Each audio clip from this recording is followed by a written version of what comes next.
അപ്പം നമ്മൾ തേനീച്ച കൃഷിയിൽ നമ്മൾ പാലിക്കേണ്ട ചില കാര്യങ്ങൾ പാലിച്ചുകൊണ്ട് മുന്നോട്ട് പോവുകയാണെങ്കിൽ അതിനെ വിജയകരമാക്കി കൊണ്ടുവരാൻ സാധിക്കും, യാതൊരു സംശയമില്ല. പക്ഷെ പാലിക്കണം, അവിടെയാണ്.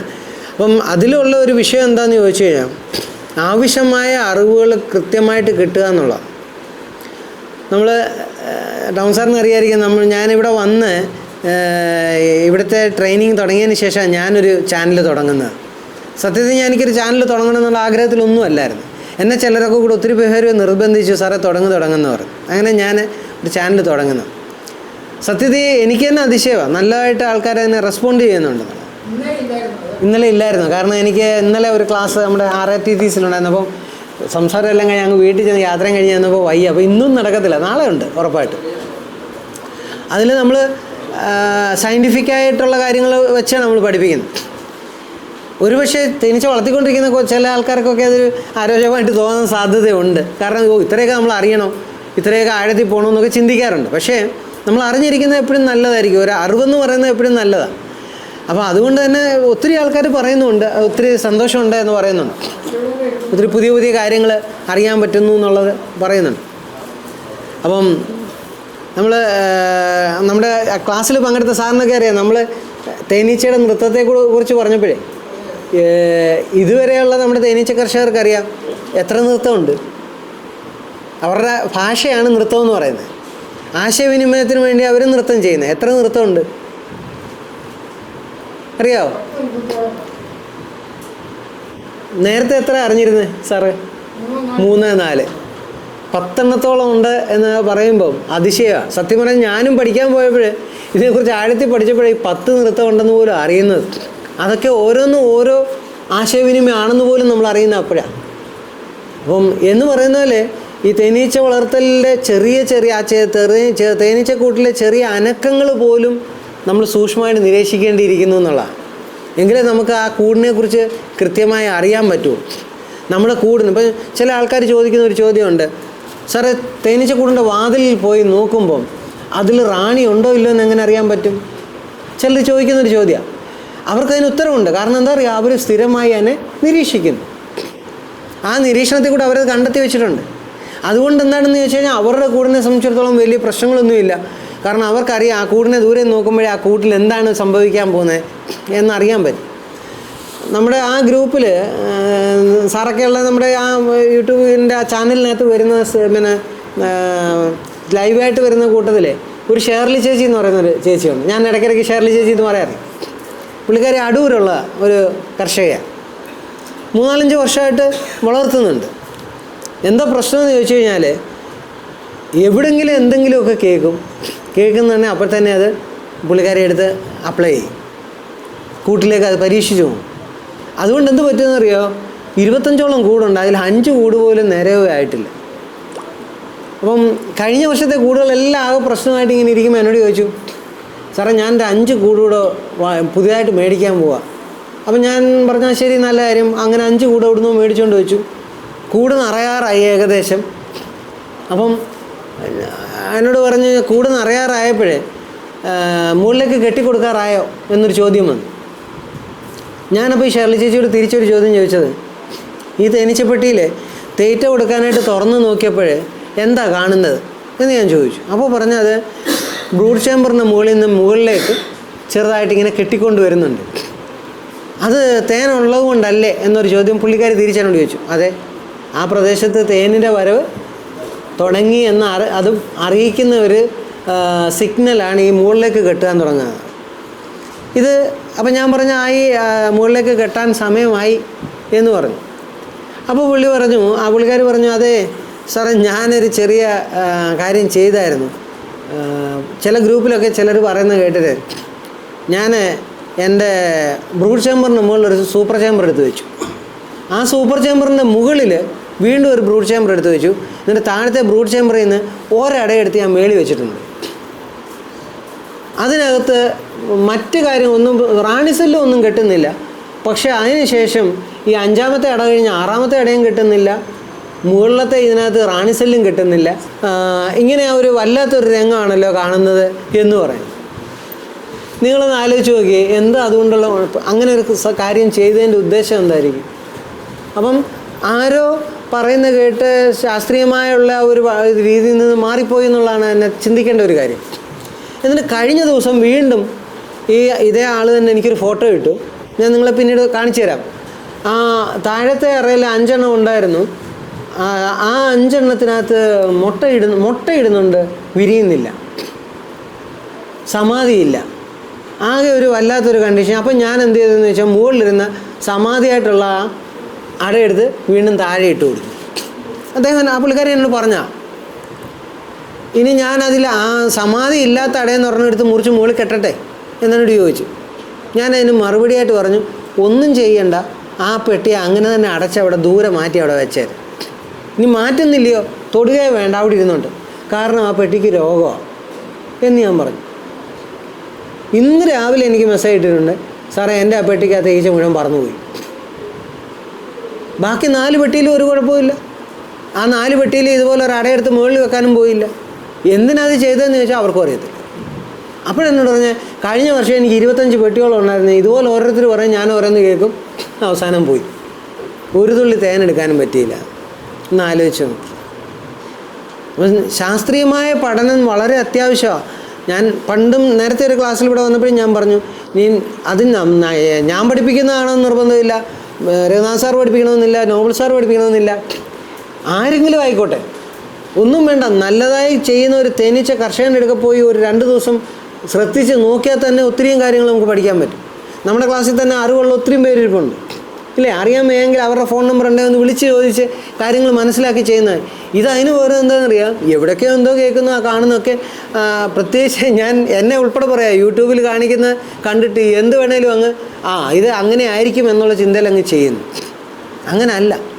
നമ്മൾ നന്നായിട്ട് ചെയ്യുന്ന ഒരു കർഷകൻ്റെ ഹെൽപ്പ് എപ്പോഴും എടുക്കുന്നത് വളരെ ഗുണം ചെയ്യും. ഞാനൊക്കെ അങ്ങനെയാണ് പഠിച്ചു വന്നത്. ഞാൻ പറഞ്ഞല്ലോ, പണ്ട് എനിക്കൊരു ജോൺസൺ എന്ന് പറയുന്ന ഒരു തേനീച്ച കർഷകൻ ഉണ്ടായിരുന്നു. അദ്ദേഹം ട്രിവാൻഡ്രം ജില്ലയിലെ നമ്മുടെ വിഴിഞ്ഞോ ആ ഭാഗത്തിനടുത്താണ് ഉപ്പുകട എന്ന് പറയുന്നൊരു സ്ഥലമുണ്ട്. അവിടെ ഉള്ളൊരു മനുഷ്യനായിരുന്നു. ഇപ്പോൾ ഇല്ല, ആൾ മരിച്ചുപോയി, ഒത്തിരി പ്രായമുണ്ടായിരുന്നു. ഈ ജോൺസൺ ചേട്ടനെ കൊണ്ടൊക്കെ കൂടെ നടന്ന് കാല് പിടിച്ചാൽ ഞാൻ പഠിച്ചതൊക്കെ. അന്ന് ഈ സോഷ്യൽ മീഡിയയും ഇല്ല, ഈ യൂട്യൂബും ഇല്ല, യാതൊരു സംഭവവും ഇല്ല. അന്ന് നെറ്റുണ്ട്, ഇൻ്റർനെറ്റ് ഉണ്ടെങ്കിൽ പോലും നെറ്റിൽ തപ്പിയാലും ഇതൊന്നും കിട്ടാനുമില്ല. അങ്ങനെ ഒരു കാലയളവായിരുന്നു. അപ്പോൾ ജോൺസൻ്റെ കൂടെ നടന്നു കഴിഞ്ഞാൽ ജോൺസൺ സ്മോക്കറില്ല. ജോൺസൻ്റെ സ്മോക്കർ എന്ന് പറയുന്നത് സിഗരറ്റാണ്. വലിക്കും, ഊതും, വെട്ടിയെടുക്കും. അപ്പം അവരുടെ സ്പീഡെന്ന് പറഞ്ഞു കഴിഞ്ഞാൽ ഒരു 200 മൈൽ സ്പീഡാണ്. ഒരു കാര്യം ചെയ്യുന്നത് നമുക്കൊന്ന് പഠിച്ചെടുക്കണമെങ്കിൽ ജോൺസേട്ടാ ഇതൊന്ന് പറഞ്ഞുതരാം, അത് വേണേൽ ശ്രദ്ധിച്ച് നോക്കിയിരുന്നോണം, പഠിച്ചോണം. മറുപടി ചെയ്താൽ ഞാൻ അങ്ങോട്ട് കൂലി കൊടുത്ത് നിർത്തിയിരിക്കുന്ന ആളാണ്. എന്നിട്ട് പുള്ളി പറയുന്നത് ഇങ്ങനെയാണ് പറഞ്ഞു തരുന്നത്. അന്ന് പറഞ്ഞു തരാനും ആളില്ല നമുക്ക്. അപ്പോൾ എന്താണെന്ന് വെച്ച് കഴിഞ്ഞാൽ ഞങ്ങൾ 2-3 പേര് ചേർന്ന് നോക്കി നിൽക്കുമോ, ഒരാൾക്ക് കിട്ടാൻ പോയില്ലെങ്കിൽ അടുത്ത ആൾക്ക് കിട്ടും. എന്നിട്ട് ഞങ്ങൾ വൈകുന്നേരം ആകുമ്പോൾ 3 പേരും കൂടി ഇരുന്ന് ചർച്ച ചെയ്യും എന്തൊക്കെയാണ് അവിടെ ചെയ്തതെന്ന്. അപ്പം ഞാൻ വിട്ടുപോയ കാര്യം അടുത്ത ആൾ പറയും. അങ്ങനെയാണ് ഞങ്ങൾ പഠിച്ചെടുത്തത്. അപ്പം എപ്പോഴും നല്ല നല്ല കർഷകർ പറയുന്നത് ശ്രദ്ധിച്ച് കേട്ട് ചെയ്യുകയാണെങ്കിൽ വിജയിക്കാൻ ഒരു പ്രയാസവും ഇല്ല. അതാണ് എൻ്റെ അഭിപ്രായം. പിന്നെ നമുക്ക് അതിൻ്റെ കൂടെ നമുക്ക് കിട്ടുന്ന മറ്ററിവുകൾ ഈ ചാനലുകളിൽ നിന്നും യൂട്യൂബിൽ നിന്നും വാട്സാപ്പിൽ നിന്നൊക്കെ കിട്ടുന്ന അറിവുകൾ നല്ലത് തന്നെയാണ്, അതൊക്കെ വേണം. പക്ഷേ അതെല്ലാം പോയി നമ്മുടെ കൂട്ടിനകത്ത് പരീക്ഷിക്കരുത് എന്ന് എനിക്ക് പറയാനുള്ളൂ. നമുക്കറിയാം, നമ്മുടെ വാട്സാപ്പ് ഗ്രൂപ്പിലൊക്കെ ഇഷ്ടംപോലെ അഭിപ്രായങ്ങളൊക്കെയാണ് വരുന്നത്, ഇല്ലേ പിന്നെ അതൊക്കെ ചിലത് കേട്ട് കഴിഞ്ഞാൽ ചിലപ്പോൾ തോന്നും വടിയും വെട്ടിക്കൊണ്ട് പോയി നടുവിന് ഓരോ അടി വെച്ച് കൊടുത്താൽ എന്താണെന്ന്. കാരണം ചെയ്യേണ്ടതൊന്നും അല്ല പറയുന്നത്, അവരെല്ലാം അങ്ങ് പരീക്ഷണങ്ങളാണ്.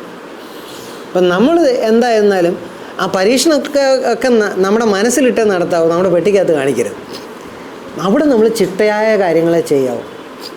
ഹണി ഫ്ലോ സീസൺ ആയോ എന്ന് അറിയാനുള്ള ഏറ്റവും നല്ല മാർഗം എന്താ മുകളിലേക്ക് അട കെട്ടും, ഇല്ലേ? അത് നമുക്ക് വ്യക്തമായിട്ടറിയാം. പിന്നെ രണ്ടാമത്, പ്രകൃതിയെ നിരീക്ഷിച്ചാൽ നമുക്കറിയാം. ഈ റബ്ബറിൻ്റെ ഇല കഴിഞ്ഞ് തളിര് വന്ന് കരിയാപ്പിലയുടെ എങ്കിലും വലിപ്പം ആകണം തേനിൻ്റെ ഒഴുക്ക് തുടങ്ങണമെങ്കിൽ. അത് തന്നെ വളരെ ചെറിയ തോതിലേ എത്തുന്നുള്ളൂ. കുറച്ചുകൂടെ മൂത്ത് നമ്മൾ വെയിലത്ത് ആ റബ്ബറിൻ്റെ ഇലയിലേക്ക് നോക്കിയാൽ എണ്ണ കോരി ഒഴിച്ച പോലെ നമുക്ക് തോന്നും. എന്ന് പറഞ്ഞാൽ വെയിലടിച്ച് നമ്മുടെ തേൻ്റെ വിസ്കോസിറ്റി കുറഞ്ഞിട്ട് ഇങ്ങനെ പടർന്ന് ഒഴുകുമ്പോഴാണ് ആ എണ്ണ പോലെ ഒഴുകുന്നതായിട്ട് നമുക്ക് തോന്നുന്നത്. ആ സമയത്താണ് മാക്സിമം തേൻ വരവ് എന്ന് പറയുന്നത്.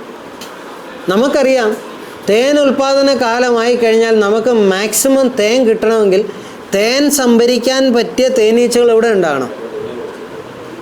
നമ്മുടെ തേനീച്ചക്കൂട്ടിലുണ്ടാകണം. തേൻ സംഭരിക്കാൻ പോകുന്ന തേനീച്ചകൾക്ക് എത്ര ദിവസം പ്രായം വേണം? 21 ദിവസം കഴിഞ്ഞിരിക്കണം. 21 ദിവസം വരെ അവർ കൊച്ചു കുഞ്ഞുങ്ങളാണ്.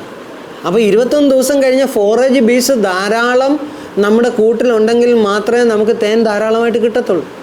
അപ്പോൾ ഈ തേൻ ഉൽപ്പാദന കാലത്ത് നമ്മൾ മുകളിലേക്ക് കെട്ടിവെച്ച് കൊടുക്കാനാകുമ്പോഴത്തേനും നമ്മുടെ പെട്ടിക്കകത്ത് ഈ 21 ദിവസം പ്രായമായ ഫോറേജ് ബീസ് ധാരാളം നിറഞ്ഞ് എത്തണം. ഇപ്പോഴും നമ്മുടെ പല ആൾക്കാരും കൂട് പിരിച്ചുകൊണ്ടിരിക്കുക. അപ്പോൾ നമ്മൾ ഫെബ്രുവരി 5-ാം തീയതി നമ്മൾ സാധാരണ രീതിയാണ് ഫെബ്രുവരി 5-ാം തീയതി 20 ദിവസം പ്രായമായ ധാരാളം തേന്. അതെ, അതെ. അതായത് നമ്മളെ സംബന്ധിച്ചിടത്തോളം ജനുവരി മാസം ആയിക്കഴിഞ്ഞാൽ പിരിക്കരുത്. നമ്മൾ ഡിസംബർ 15 മുമ്പ് പിരിക്കൽ നിർത്തിയിരിക്കണം. ഒന്നാമത്തെ കാര്യം. രണ്ടാമത്തെ ഡിസംബർ 15 മുമ്പ് പിരിക്കൽ നിർത്തുക മാത്രമല്ല, കൂടിനെ ഏകീകരണം നടത്താനുണ്ടെങ്കിൽ നടത്തിയിരിക്കണം. അതുമാത്രവുമല്ല, അതിനു മുന്നേ നമ്മളുടെ കൂട്ടിലെ പഴയ റാണിയെ പുതുക്കിയിരിക്കണം. കാരണം പുതുക്കി അവൾ മേറ്റിങ് കഴിഞ്ഞ് പിന്നെ മുട്ടയിട്ട് ആ മുട്ട 21 ദിവസം കഴിഞ്ഞേ വിരിയത്തുള്ളൂ. അത് കഴിഞ്ഞ് പിന്നെ 21 ദിവസം, അപ്പോൾ ഏതാണ്ട് 42 ദിവസം കഴിയണം നമ്മളുടെ തേനീച്ചക്കൂട്ടിലെ ഫോറേജ് പീസായി വരണമെങ്കിൽ. അപ്പം ഇപ്പം നമ്മളുടെ ഈ ഫെബ്രുവരി 5-ന് നമുക്ക് തേൻ ഉൽപ്പാദനം ഇവിടെ കിട്ടുമെന്ന് പറയുകയാണെങ്കിൽ അതിന് 42 ദിവസം മുമ്പ് നമ്മൾ കൂട്ടിലെ നമ്മുടെ റാണി പുതുതായിട്ട് വന്ന് മേറ്റിങ് കഴിഞ്ഞ് നമ്മുടെ കൂട്ടിലെത്തിയിരിക്കണം. ഈ കണക്ക് നമ്മൾ എപ്പോഴും ഓർത്ത് വെക്കുക, എങ്കിലേ നമ്മൾ വിജയിക്കത്തുള്ളൂ. ഇല്ലെങ്കിൽ തേൻ ഉൽപ്പാദനം കിട്ടത്തില്ല. എന്നിട്ട് നമ്മളെല്ലാം മുട്ട ഇട്ടിരിക്കണം. എങ്കിൽ മാത്രമേ 42 ദിവസം ആയി ഇതിലേക്ക് കൃത്യമായിട്ട് എത്തത്തുള്ളൂ. ഫോറേജ് ബീസ് ആയി കിട്ടത്തുള്ളൂ. 1.5 മാസം. 1.5 മാസം മുമ്പ്. അപ്പോൾ ഇപ്പോൾ 1.5 മാസം എന്ന് പറയുമ്പോൾ നമ്മൾ പറഞ്ഞ കണക്ക് കറക്റ്റ് ഏകദേശം ഡിസംബർ 15-ന് മുമ്പേ നമ്മുടെ കൂട്ടിൽ റാണി പുതുക്കിയിരിക്കണം. നമ്മൾ സന്തുലിത ഇതിലേക്ക് കൊണ്ടുവരണമെങ്കിൽ അത് കൊണ്ടുവന്നിരിക്കണം. ആ കൂട്ടിൽ എന്താ പറയുന്നത് ധാരാളം വേലക്കാരി ഈച്ചകളുടെ അട എത്തിയിരിക്കണം. ആണീച്ച ഉണ്ടെങ്കിൽ കുറയ്ക്കണം. ചില ആൾക്കാർ പറയും ആണീച്ചയുടെ പാര കണ്ടു കഴിഞ്ഞാൽ ചെത്തിക്കളയൊന്നും വേണ്ട, എടുത്ത് കളയണ്ട എന്ന് പറയാറുണ്ട്. ചില കൂട്ടിൽ കളയേണ്ടി വന്നാൽ കളയണം. അത് എന്തുകൊണ്ടായിരിക്കും ധാരാളം ആണീച്ച വരുന്നത്? എന്തുകൊണ്ടായിരിക്കും? റാണിക്ക് പ്രായമായി, പെണ്ണീച്ചയുടെ മുട്ടയിടാനുള്ള കഴിവ് കുറഞ്ഞു. അത് ആ തേനീച്ച വളർത്തുന്ന കർഷകൻ നിരീക്ഷിച്ചാൽ മാത്രമേ അറിയാൻ പറ്റൂ. എൻ്റെ പെട്ടിക്കകത്ത് എന്തുമാത്രം ആണീച്ചയുണ്ട്, എന്തുമാത്രം പെണ്ണീച്ചയുണ്ട് എന്നുള്ള കാര്യം. ഇതാരും ശ്രദ്ധിക്കത്തില്ല.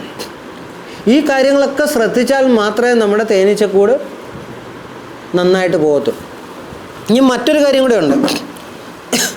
തേനീച്ചക്കൂട്ടിൽ ഒരു ഡിസംബർ 15 ആകുമ്പോഴത്തേന് നല്ല ഒന്നാന്തരമായിട്ട് വളർന്നു വന്നുകൊണ്ടിരുന്ന തേനീച്ചക്കൂട പെട്ടെന്ന് കാണാം നമ്മുടെ അട കറുത്തു തുടങ്ങുന്ന കാണാം. എന്തുകൊണ്ടായിരിക്കും? എന്തുകൊണ്ടാണ്? അതിൽ ചില ഫെറോമോണിൻ്റെ അളവ് കൂടുന്നു എന്ന് പറഞ്ഞാൽ അതിനകത്ത് തന്നെ പഴക്കമുള്ള കുറേ അടകളുണ്ട്. അതിനെയൊക്കെ നമ്മൾ പുതുക്കിയിരിക്കണം. ഈ പുതുക്കൽ കാര്യങ്ങളെല്ലാം നമ്മൾ ഈ ഡിസംബർ 15 മുമ്പ് കംപ്ലീറ്റ് ആക്കുകയാണെങ്കിൽ പിന്നീട് നമുക്ക് വലിയ രോഗമില്ലാതെ മുന്നോട്ട് പോകാൻ പറ്റും. ഇനി അടുത്തൊരു കാര്യം കൂടെ പറയാം. ഇങ്ങനെ അടകൾ പുതുക്കുമ്പോൾ പലരും എന്ത് ചെയ്യുന്നറിയാമോ? ഈ കറുത്ത കളറായ പഴയ അട അതെടുത്ത് പറമ്പിലേക്ക് വലിച്ചെറിയും. എല്ലാ തേനീച്ച കർഷകനും ചെയ്യുന്ന ഒരു പരിപാടിയാണ്. ഒരു കാരണവശാലും അത് ചെയ്യാൻ പാടില്ല. ചെയ്താലുള്ള കുഴപ്പം എന്താണെന്നറിയാം? വാക്സ് മോത്തിൻ്റെ ആക്രമണം കൂടും. അതിൽ ലെസർ വാക്സ് മോത്ത് വന്ന് കൂടിപ്പോയെങ്കിൽ അത് നമ്മളുടെ എപ്പിയറിയിൽ അതിൻ്റെ എണ്ണം കൂടിയാൽ അത് നമ്മളുടെ കൂടിനെ ശരിക്കും ബാധിക്കും. അത് ബാധിക്കുമ്പോൾ എന്താ സംഭവിക്കുന്നത് അറിയാം? ഈ ലെസർ വാക്സിൻ്റെ പുഴുവിനെ നമുക്ക് എപ്പോഴും കാണാൻ പറ്റില്ല. ഒരു മഞ്ഞ കളറ്, അതിൻ്റെ തലേന്ന് പറഞ്ഞാൽ ചുവപ്പ് കളറായിരിക്കും. മറ്റേ ലാർജർ വാക്സ് മോത്തിൻ്റെ പുഴുവിനെ കണ്ടാൽ നമുക്കറിയാം ഒരു ഇരുണ്ട കളറാണ് അല്ലേ? ഒരു പച്ചയും കറുപ്പും ചേർന്ന ഒരു ഇരുണ്ട കളറിൽ വലിയ പുഴ. ഇതങ്ങനെയല്ല, നൂല് പോലെ ഇരിക്കും. അതുകൊണ്ട് തന്നെ ഇതിനെ കണ്ടെത്തുക വലിയ പ്രയാസമാണ്. അത് മാത്രമല്ല, ഈ പുഴുക്കൾ സഞ്ചരിക്കുന്നത് എപ്പോഴും അടയുടെ നടുക്കൂടെ. അടയ്ക്ക് 2 പാളികളാണ്, അപ്പുറത്തോട്ടും ഇപ്പുറത്തോട്ടും. അതിൻ്റെ നടുക്കൂടെ അവരുടെ സഞ്ചാരം. സഞ്ചരിച്ചിട്ട് അവൻ വാക്സ് മൗത്ത് ആണെങ്കിലും അവന് മെഴുക് തിന്നുന്നതിനേക്കാൾ ഇഷ്ടം എന്താണെന്നറിയാം? നമ്മുടെ തേനീച്ചയുടെ പുഴുക്കളുടെ ചോര ഊറ്റി കുടിക്കുക. അപ്പോൾ എന്ത് സംഭവിക്കും? പുഴുക്കളുടെ വളർച്ച കുറയും. വളർച്ച കുറഞ്ഞ് മുരടിച്ചിട്ട് ചത്തിരിക്കുമ്പോൾ ഈ ചത്ത പുഴുക്കളെ കുറച്ചൊക്കെ അവരെടുത്തുകൊണ്ട് പുറത്ത് കളയും. എടുക്കാൻ പറ്റാത്തതുകൊണ്ട് അളിഞ്ഞിരിക്കുന്ന പുഴുക്കൾക്കകത്ത് ആ ചലത്തിനകത്ത് ധാരാളം ബാക്ടീരിയ ഉണ്ടാകും. അപ്പം പതുക്കെ ബാക്ടീരിയൽ ഇൻഫെക്ഷൻ ആരംഭിക്കും. അങ്ങനെ നമ്മുടെ കൂട്, അതാണ് നമ്മുടെ ആ എന്താ പറയുന്നത്, അട കറക്കാൻ തുടങ്ങും, ഒരു കറുത്ത ഒരു ഷെയ്ഡിലേക്ക് വരുന്നത്. അപ്പം നമ്മൾ മനസ്സിലാക്കണം, നമ്മളുടെ കൂടിൻ്റെ ഹൈജീനിക് എന്നുള്ള ആ ഒരു കണ്ടീഷൻ കുറഞ്ഞു, അവിടെ നമ്മൾ തോറ്റു. അതുകൊണ്ട് കഴിവതും നമ്മുടെ കൂട് എപ്പോഴും വൃത്തിയായിരിക്കണം. നമ്മൾ ബിനോയ് ഓർക്കുന്നുണ്ട്, നമ്മുടെ ആക്റ്റീവ് ഗ്രൂപ്പിൽ പണ്ടൊരു വഴക്കുണ്ടായത്. സംഭവം എന്താ ഇത്രയായിരുന്നു, ഞാനന്ന് പറഞ്ഞു തേനീച്ചക്കൂടിൻ്റെ അടിപ്പലക എല്ലാ ആഴ്ചയിലും ക്ലീൻ ചെയ്യണമെന്ന്. അത്രേ ഞാനൊന്ന് പറഞ്ഞുള്ളൂ. അവിടെ കുറേ ആൾക്കാർ, ഞങ്ങൾ 10,000-4,000 കൂട് വരെ വളർത്തുന്നവരാണ്, ഞങ്ങൾ ഒരു അടിപ്പലയും ക്ലീൻ ചെയ്യത്തില്ല, ഞങ്ങളതെടുക്കും ഒഴിച്ചൊഴിച്ചങ്ങ് പോവും, അത്രയേ ഉള്ളൂ. അതുകൊണ്ടുള്ള ദോഷം എന്താ? ഈ പറഞ്ഞ പ്രശ്നങ്ങളൊക്കെ ഉണ്ട്. ക്ലീൻ ചെയ്ത് കൊടുത്തില്ലെങ്കിൽ ആ ഒരു പ്രശ്നമുണ്ട്. പക്ഷേ ശരിയാ, 4,000 കൂടുള്ളവർക്ക് 2 കൂട് ഒഴിഞ്ഞു പോയാലും അവർക്ക് മറ്റേതിൽ നിന്ന് പിരിച്ചിങ്ങോട്ട് വെക്കാൻ പറ്റും. 4, 5 അല്ലെങ്കിൽ 8, 10 കൂട് വളർത്തുന്ന ഒരു കർഷകനെ സംബന്ധിച്ചിടത്തോളം അവർക്കത് ബുദ്ധിമുട്ടാണ്. ഒരു കൂട് പോകാമെന്ന് പറഞ്ഞാൽ അവർക്ക് വലിയ സങ്കടമുള്ള ഒരു കാര്യം. അപ്പം 4,000 കൂടുള്ളവരെ അങ്ങ് ഉപേക്ഷിച്ച് തരാം, അവർ ക്ലീൻ ചെയ്യുമോ ക്ലീൻ ചെയ്യാതെ ഇരിക്കട്ടെ. ഈ 5ഉം 10ഉം കൂട് കൊണ്ട് വെച്ച് വളർത്തുന്നവർ അതിനെ ക്ലീൻ ചെയ്ത് തന്നെ പോകണം. ഇനി അടുത്തൊരു കാര്യം കൂടെ പറയാം. എന്താണെന്ന് ചോദിച്ചു കഴിഞ്ഞാൽ, ഇപ്പം നൗളിയേട്ടന് എടുക്കുന്ന ഒരു 5 പെട്ടി മേടിച്ചുകൊണ്ട് പോവാം. ഈ വളർത്തുന്ന തേനീച്ച കർഷകനുണ്ടല്ലോ, അവർ കൃത്യമായ ആഹാരം അതിന് കൊടുത്തിരിക്കും. ആഴ്ചയിൽ ഒരു പ്രാവശ്യം ഒരു 300 ഗ്രാം അല്ലെ 350 ഗ്രാം പഞ്ചസാര ചെല്ലത്തക്കോണം അവർക്ക് ആഹാരം കൊടുക്കും. ഈ മേടിച്ചുകൊണ്ട് പോകുന്ന ആൾ എന്ത് ചെയ്യുന്നറിയാമോ? അവിടെ കൊണ്ടുവന്ന് കഴിയുമ്പോഴേ, അപ്പോൾ കൊണ്ടുപോകുന്ന സമയത്ത് ആ മുകൾ ഭാഗത്ത്, ബ്രൂഡ് ചാമ്പറിൻ്റെ മുകൾ ഭാഗത്ത് ഒരു 1.5 ഇഞ്ച് വീതിയിൽ പഞ്ചസാരപ്പാനിയും ആഹാരവും അതിനകത്തുണ്ട്. അപ്പോൾ നോക്കുമ്പോൾ ഇഷ്ടം പോലെ ഉണ്ട്, നല്ല പതുപതുപ്പോട്ട് ഇരിക്കുന്ന, അതിനകത്ത് നോക്കുമ്പോൾ തീറ്റയുണ്ട്. അവിടെ കൊണ്ടുവെക്കുമ്പോൾ അവരെന്ത് ചെയ്യും? തീറ്റ കൊടുക്കത്തില്ല. തീറ്റ കൊടുക്കാതെ ഉണങ്ങിക്കഴിയുമ്പം അവർക്ക് ആഹാരം ഇല്ലാതെയാവും. ആഹാരം ഇല്ലാതായി കഴിഞ്ഞാൽ നമ്മളായാൽ പോലും മാക്സിമം ശ്രമിക്കും നമ്മുടെ കുഞ്ഞുങ്ങൾക്ക് എവിടെ നിന്നെങ്കിലുമൊക്കെ ഒരു നേരമെങ്കിലും ആഹാരം കൊടുക്കാൻ. ഒന്നും ഇല്ലാതായാലത്തെ അവസ്ഥ എന്താവും? നമ്മൾ പിന്നെ ആ കൂട് ഉപേക്ഷിച്ച് പോകും.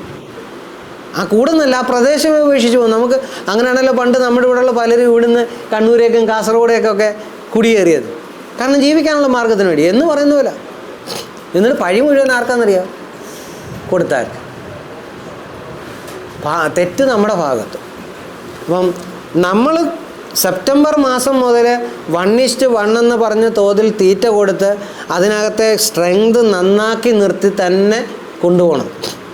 എന്ന് പറഞ്ഞാൽ നമ്മൾക്കൊരു തീരുമാനമുണ്ട്, എൻ്റെ മോളെ ഒരു 10 ലക്ഷം രൂപയെങ്കിലും ഡൗറിയായിട്ടല്ല, ഒരു പോക്കറ്റ് മണിയായിട്ടെങ്കിലും കൊടുത്ത് കെട്ടിക്കണമെന്ന് ആഗ്രഹമുണ്ടെങ്കിൽ ഞാൻ 5 വർഷം മുമ്പേ അതിനുള്ള കരുതൽ തുടങ്ങണം, ഇല്ലേ?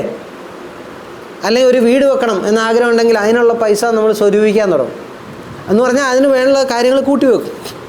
എന്ന് പറയുന്നത് ഡിസംബർ മാസത്തിൽ തേൻ ഉൽപ്പാദനം വരുമെന്നറിയാം, അല്ലെങ്കിൽ ജനുവരിയിലോ ഫെബ്രുവരിയിലോ വരുമെന്നറിയാം. അപ്പോഴത്തേനും നമ്മുടെ കൂട് എങ്ങനെയായിരിക്കണം? ആ ലെവലിലേക്ക് നമ്മൾ വളർത്തിക്കൊണ്ടുപോകണം. അത് ചെയ്യത്തില്ല. അവിടെ അന്നേരം പരീക്ഷണങ്ങളും ഈ പറഞ്ഞ പോലെ പിരിച്ച് പിന്നെയും പിരിക്കാനായിട്ടാണ് ശ്രമിക്കുന്നത്. അവരുടെ പേടി മുഴുവൻ എന്താ പറയുക, പിരിച്ചില്ല പറന്നു പോകും. അതാണ് ഇവരുടെ ഈ തേനീച്ച വളർത്തുന്ന കർഷകരുടെ ഒരു ഭയമാണ്. പറന്നു പോകാതിരിക്കാനുള്ള മാർഗങ്ങൾ ഒത്തിരിയുണ്ട് നമുക്ക്. 1 റാണിസെല്ല് നിയന്ത്രിച്ച് നിർത്തുക, 2 അവർക്ക് വർക്ക് ചെയ്യാനുള്ള സ്പേസ് ഉണ്ടാക്കി കൊടുക്കുക. ഇങ്ങനെ പല കാര്യങ്ങളും നമുക്ക് അതിനകത്ത് ചെയ്യാൻ പറ്റും. അങ്ങനെ ചെയ്തു കൊടുക്കാത്തതുകൊണ്ടാണ് ഈ പ്രശ്നങ്ങളെല്ലാം ഉണ്ടാകുന്നത്. അതിന് സ്ട്രെങ്ത് കുറയും. സ്ട്രെങ്ത് കുറയ്ക്കാതെ സൂക്ഷിക്കുക, അതാണ് ഏറ്റവും മെയിനായിട്ടുള്ളത്. അപ്പം നമുക്ക് നമ്മുടെ സബ്ജക്റ്റിലേക്ക് വരാം. അതായത് ഹണി ഫ്ലോ സീസണിൽ അതിന് മുന്നായി എന്തൊക്കെ നമ്മൾ ചെയ്തിരിക്കണം. ഒന്ന്, ഞാനിപ്പോൾ നമ്മളീ പറഞ്ഞ കാര്യങ്ങളിൽ ഒന്ന് വ്യക്തമാണ് നിങ്ങൾക്ക്. തേനീച്ചക്കൂട്ടിൽ ഇപ്പം 10 തേനീച്ചക്കൂടുണ്ടെങ്കിൽ ആ 10 തേനീച്ചക്കൂട് ഒരേ ലെവലിലേക്ക് കൊണ്ടുവരാനായിട്ട് നമുക്ക് പല കാര്യങ്ങൾ ചെയ്യാം. ഇപ്പോൾ എൻ്റെ കയ്യിൽ 10 കൂടുള്ളതിൽ 8 കൂടും നിറഞ്ഞിരിക്കുക, 2 കൂട് കുറച്ച് കുറവുണ്ട്, 1-2 അടയുടെ കുറവുണ്ട്. അതിനകത്ത് പ്രായമായ തേനീച്ചകളുടെ എണ്ണവും കുറഞ്ഞിരിക്കുക. അപ്പം നമുക്ക് എന്ത് ചെയ്യാൻ പറ്റും? ആ മറ്റേ കൂട്ടിൽ നിന്ന് സമാധിയായി വിരിയാറായ അറകളുള്ള തേനീച്ചയുടെ ആ ഫ്രെയിം എടുത്ത് ഒന്ന് തേനീച്ചകളെ ഒന്ന് കുടഞ്ഞാൽ പറന്നു പോകുന്നവരല്ല പ്രായമുള്ളവർ. നമുക്കറിയാം, നമ്മൾ നേരത്തെ കഴിഞ്ഞ ആദ്യത്തെ ദിവസം 2ാമത്തെ ക്ലാസ്സിലാണ് ഞാനത് പറഞ്ഞായിരുന്നു. പറന്നു പോകാതെ അതേ പറ്റിപ്പിടിച്ചിരിക്കുന്ന ചിറക് പുകയടിച്ച പോലെ മങ്ങിയിരിക്കുന്ന വേലക്കാരി തേനീച്ചകളെന്ന് പറഞ്ഞ് കൊച്ചു തേനീച്ചകളാണ്. അവർ പ്രായമായിട്ടില്ല, അവർക്ക് പറന്നു പോകാനുള്ള അനുവാദമില്ല. 21 ദിവസം കഴിഞ്ഞാലേ അവർക്ക് പറന്നു പോകാൻ പറ്റുള്ളൂ. അങ്ങനെയുള്ള നേഴ്സ് ബീസിനെ നമ്മൾ മറ്റൊരു കൂട്ടിലേക്ക് കൊടുത്താൽ അവർ സ്വീകരിക്കും. അവിടെ പൗഡറിൻ്റെ ആവശ്യമൊന്നുമില്ല, പൗഡർ ഇല്ലാതെ തന്നെ അതിനകത്തേക്ക് കൊടുക്കാൻ പറ്റും. അങ്ങനെ കൊടുക്കാൻ പറ്റുന്നെങ്കിൽ ഈ കൂട്ടിലെ അധികമായിട്ടുള്ളവരെ അവിടേക്ക് കൊടുത്താൽ ആ കൂടും കൂടെ പെട്ടെന്ന് വളർന്ന് ഒരുപോലെ കിട്ടും. അങ്ങനെ നമുക്ക് ഏകീകരണം നടത്താം. പിന്നെ രണ്ടാമതൊരു കാര്യം, ഞാൻ പലപ്പോഴും എൻ്റെ ആദ്യ തുടക്കകാലത്തൊന്നും ഞാൻ ചെയ്യാത്തൊരു കാര്യമായിരുന്നു. അപ്പോഴൊത്തിരിയും ബുദ്ധിമുട്ടുകൾ ഞാൻ നേരിട്ടിട്ടുമുണ്ട്. നമ്മുടെ ഈ താഴത്തെ പുഴുവറയിലെ അറകൾ ചിലയിടത്തൊക്കെ നമ്മൾ നേരത്തെ എടുക്കുന്ന കൂട്ടത്തിൽ ചിലപ്പോൾ ഒരു കുത്ത് കിട്ടുമ്പോഴൊക്കെ ഫ്രെയിമൊക്കെ എടുത്ത് ഒക്കുന്ന പോലെ വെച്ചിട്ട് അങ്ങ് പോകും.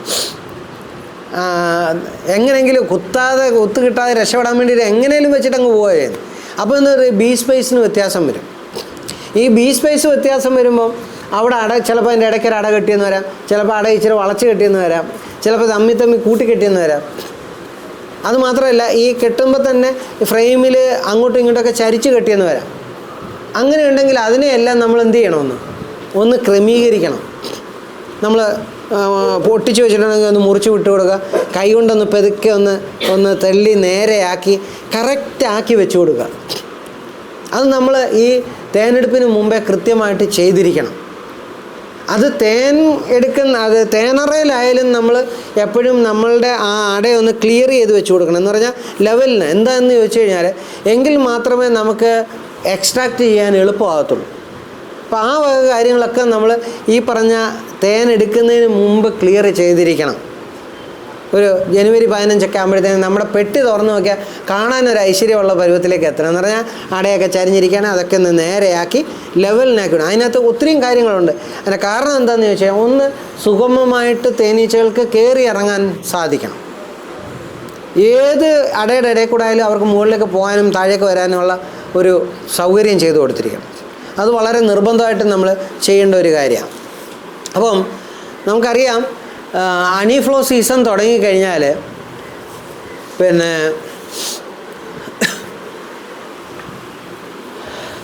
അവർക്ക് ധാരാളം തേൻ കിട്ടാൻ, അതായത് ഇവിടെ ഞാൻ അമൃതം എന്ന് എഴുതിയേക്കുന്നത് നിങ്ങൾ പൂന്തേൻ എന്ന് തിരുത്തി വായിച്ചോളാം.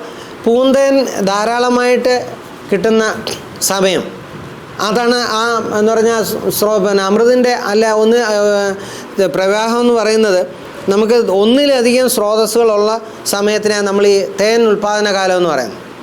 നമുക്കറിയാം, നമ്മുടെ നാട്ടിൽ നമ്മൾ ഏറ്റവും കൂടുതൽ തേനിന് വേണ്ടിയിട്ട് ആശ്രയിക്കുന്നത് റബ്ബർ മരങ്ങളെയാണ്. റബ്ബറാണ്. കാരണം റബ്ബറിലുള്ള ഉൽപ്പാദനം, ഈ തേൻ്റെ ഉൽപ്പാദനം കൂടുതലാണ്. പക്ഷേ റബ്ബർ മാത്രമല്ല നമ്മുടെ പ്രദേശത്ത് തേൻ ഉൽപ്പാദിപ്പിക്കുന്ന ചെടികൾ. ഇതേ സമയത്ത് തന്നെ മാവും പറങ്കിമാവും ഒക്കെ പൂക്കുന്ന ഒരു സമയം, അതിലൊക്കെ തന്നെ നന്നായിട്ട് തേൻ ഉൽപ്പാദനം നടക്കും. പറങ്കിമാവിലൊരു പ്രത്യേകതയുണ്ട്, പൂവിൽ മാത്രമല്ല തേൻ വരുന്നത്, അതിൻ്റെ കിളുന്ന ഇലയുടെ തുമ്പത്തുനിന്ന് ഏറ്റവും മുകളമായിട്ട് വരുന്ന ഭാഗമുണ്ടല്ലോ, അവിടുന്ന് തേൻ വരും. അതുകൊണ്ടാണ് ഈ പറങ്കിമാവിൻ്റെ പൂക്കുന്ന സമയത്ത് ആ കിളിന്ന് വരുമ്പോൾ നിങ്ങൾ ശ്രദ്ധിച്ചാൽ കാണാം ഉറുമ്പ് ധാരാളം പൊതിഞ്ഞിരിക്കുന്നതാണ്. കാരണം അവിടെയും തേനുണ്ട്. അപ്പം റബ്ബറിലെ പോലെ തന്നെ തേൻ വരുത്തുന്ന ഒരു ചെടിയാണ് പറങ്കിമാവെന്ന് പറയുന്നത്. നമ്മുടെ കാസർഗോഡ് ജില്ലയിൽ പോകാമെങ്കിൽ അവിടെ ചില സ്ഥലങ്ങളിലൊക്കെ ഞാൻ കണ്ടിട്ടുണ്ട് റബ്ബർ സർക്കാരിൻ്റെ കശുവണ്ടിത്തോട്ടമുണ്ട്. അവിടെ നമ്മുടെ പല കർഷകരും 100 കണക്കിന് പെട്ടി കൊണ്ടുവെക്കുന്നതാണ്. റബ്ബറിൽ കിട്ടുന്നതിനേക്കാൾ കൂടുതൽ തേൻ അവിടെ നിന്ന് കിട്ടുമെന്നാണ് പറയുന്നത്. അതൊരു 10, 13, 14 ദിവസത്തേക്കേ കാണത്തുള്ളൂ, അതിൽ കൂടുതൽ കാണത്തില്ല. അത് കഴിയുമ്പോൾ നിൽക്കും. അപ്പം നമ്മുടെ പ്രദേശത്ത് ഇങ്ങനെയുള്ള പല ചെടികളിൽ നിന്ന് തേൻ ഉൽപ്പാദനം നമുക്ക് കിട്ടുന്ന ഒരു സ്ഥലമാണ്. അങ്ങനെയുള്ള ഒരു സ്ഥലത്ത് അപ്പം നമ്മൾ പറയുന്ന ഒരു കാര്യം എന്താണെന്ന് ചോദിച്ചു കഴിഞ്ഞാൽ, തേനീച്ചകൾക്ക് ഇങ്ങനെ ധാരാളം സ്രോതസ് ഒരുമിച്ച് വരുമ്പോഴാണ് നമ്മുടെ തേൻ ഉൽപ്പാദന കാലം എന്ന് പറയുന്നത്. ഇനിയും തേൻ ഉൽപ്പാദന കാലത്ത് തേൻ മാത്രമല്ല ഇവർ സംഭരിക്കുന്നത്, എന്നുകൂടെ സംഭരിക്കും, പൂമ്പടിയും സമ്പാദിക്കാറുണ്ട്. കാരണം എന്താണെന്നറിയാം, അവർക്കറിയാം തേൻ്റെ ഉൽപ്പാദന കാലം എന്ന് പറയുന്നത് 2-3 മാസമേ ഉള്ളൂ, അല്ലെങ്കിൽ 2 മാസമേ കാണത്തുള്ളൂ. അത് കഴിഞ്ഞാൽ ഇവരുടെ കുഞ്ഞുങ്ങളെ പരിപോഷിപ്പിച്ച് വളർത്തി നിലനിർത്തിക്കൊണ്ട് പോകണമെങ്കിൽ എന്ത് വേണം? ഈ പൂമ്പടി വേണം. അപ്പോൾ ആ പൂമ്പൊടിയും നമുക്ക് വേണം. അപ്പം മറ്റൊരു കാര്യം കൂടെ നമ്മൾ ശ്രദ്ധിക്കേണ്ട ഒരു കാര്യമുണ്ട്. തേനീച്ച കൃഷി ചെയ്യുന്ന തേനീച്ച കർഷകർ എപ്പോഴും എന്ത് ചെയ്യുന്നറിയാം, തേനീച്ച കൂടിൻ്റെ പുറകെ പോകുന്ന ഏറ്റവും ഇടത്തെ അറ്റത്ത് വരുന്ന ഏറ്റവും പഴക്കം ചെന്ന അടം മുറിച്ച് മേളിൽ ഫൗണ്ടേഷൻ കൊടുക്കത്തുള്ളൂ, ഇല്ലേ? ഈ പഴക്കം ചെന്ന അടയിൽ ഇവർ പണിയുന്നത് വളരെ കുറവാണ്. അത് നിങ്ങൾ ശ്രദ്ധിച്ച് നോക്കിയാൽ അറിയാം. പഴക്കം ചെന്ന അടയാണെങ്കിൽ അതങ്ങോട്ട് മുഴുവനായിട്ട് കൊണ്ട് കെട്ടിമുട്ടിക്കാൻ കുറേ സമയം എടുക്കും. അപ്പോൾ അതുകൊണ്ട് നമ്മൾ കെട്ടിക്കൊടുക്കുമ്പോൾ എങ്ങനെ കൊടുക്കേണ്ടി വരും? ഫുള്ളായിട്ട് വെച്ച് കെട്ടി കൊടുക്കേണ്ടി വരും. അപ്പം തേനീച്ചപ്പെട്ടിയിൽ എപ്പോഴും അട കെട്ടിക്കൊടുക്കുമ്പം ഏറ്റവും കെട്ടിക്കൊടുക്കാൻ പറ്റിയ അട ഏതാണ് നല്ലത്? ഏറ്റവും പുതിയ അട. അത് നമ്മൾ ചെറിയ ഫൗണ്ടേഷൻ വെച്ച് കൊടുത്താൽ മതി, പെട്ടെന്ന് പണിതോളും. അപ്പം തേനീച്ച കർഷകൻ ശ്രദ്ധിക്കേണ്ട ഒരു കാര്യം അതാ. മാത്രമല്ല, ഈ പഴക്കം ചെന്ന അട എടുത്ത് കെട്ടിക്കൊടുക്കുമ്പം അതിനകത്താണ് ഇവരെന്ത് സംഭരിച്ച് വെച്ചിരിക്കുന്നത്? പൂമ്പൊടി. അത് നമുക്കങ്ങ് നഷ്ടമാകും. അപ്പോൾ തേനീച്ചക്കൂട്ടിലെ വളർച്ചയെ അത് കാര്യമായിട്ട് ബാധിക്കും. അപ്പം തേനീച്ചക്കൂട്ടിൽ പുതിയ പുഴുക്കൾ ഇങ്ങനെ വന്നുകൊണ്ടിരിക്കുക, നിറഞ്ഞുകൊണ്ടിരുന്നാൽ ഈ തേൻ ഉൽപ്പാദന കാലത്ത് തേൻ സംഭരിച്ചുകൊണ്ട് വരാനുള്ള അംഗസംഖ്യ കൂടത്തുള്ളൂ. എന്താണെന്ന് ചോദിച്ചാൽ, അല്ലെങ്കിൽ എന്ത് പറ്റുമെന്ന് ചോദിച്ചാൽ, ഈ എടുത്തുകൊണ്ട് വന്നുകൊണ്ടിരിക്കുന്ന തേനീച്ചകൾ പറക്കുന്നത് കൊണ്ട് ഈ പറന്ന് തേൻ എടുക്കാൻ പോവുകയും അവരുടെ ആയാസം കൂടുന്നതുകൊണ്ട് പെട്ടെന്ന് ചത്തുപോയിക്കൊണ്ടിരിക്കും. ചത്തുപോകുന്നതിന് അനുപാതമായിട്ട് പുതിയ തേനീച്ചകൾ ആ സ്ഥാനത്തേക്ക് വരണമെങ്കിൽ അവർ വളർന്നു വരണമെങ്കിൽ ഈ പൂമ്പൊടി ധാരാളമായിട്ട് വേണം താനും. അത് നമ്മളെടുത്തങ്ങ് മാറ്റും. അപ്പോൾ അത് ഒരിക്കലും ചെയ്യാൻ പാടില്ല. എൻ്റെ അഭിപ്രായത്തിൽ കെട്ടുമ്പോൾ എപ്പോഴും പുതിയ അടയെടുത്തേ കെട്ടാവും, പഴയ അടയല്ല കെട്ടേണ്ടത്. ഞാൻ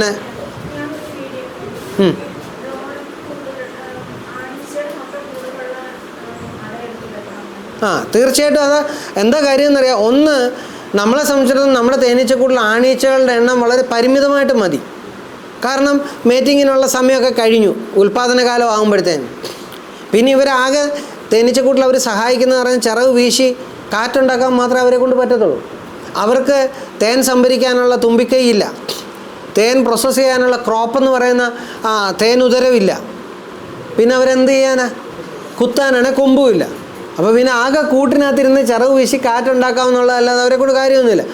അതും മാത്രമല്ല, നമ്മളുടെ തേനറയുടെ ഡയമീറ്ററും ആണീച്ചകളുടെ പുഴു വളരുന്ന അറയുടെ ഡയമീറ്ററും ഒരുപോലെയാണ്.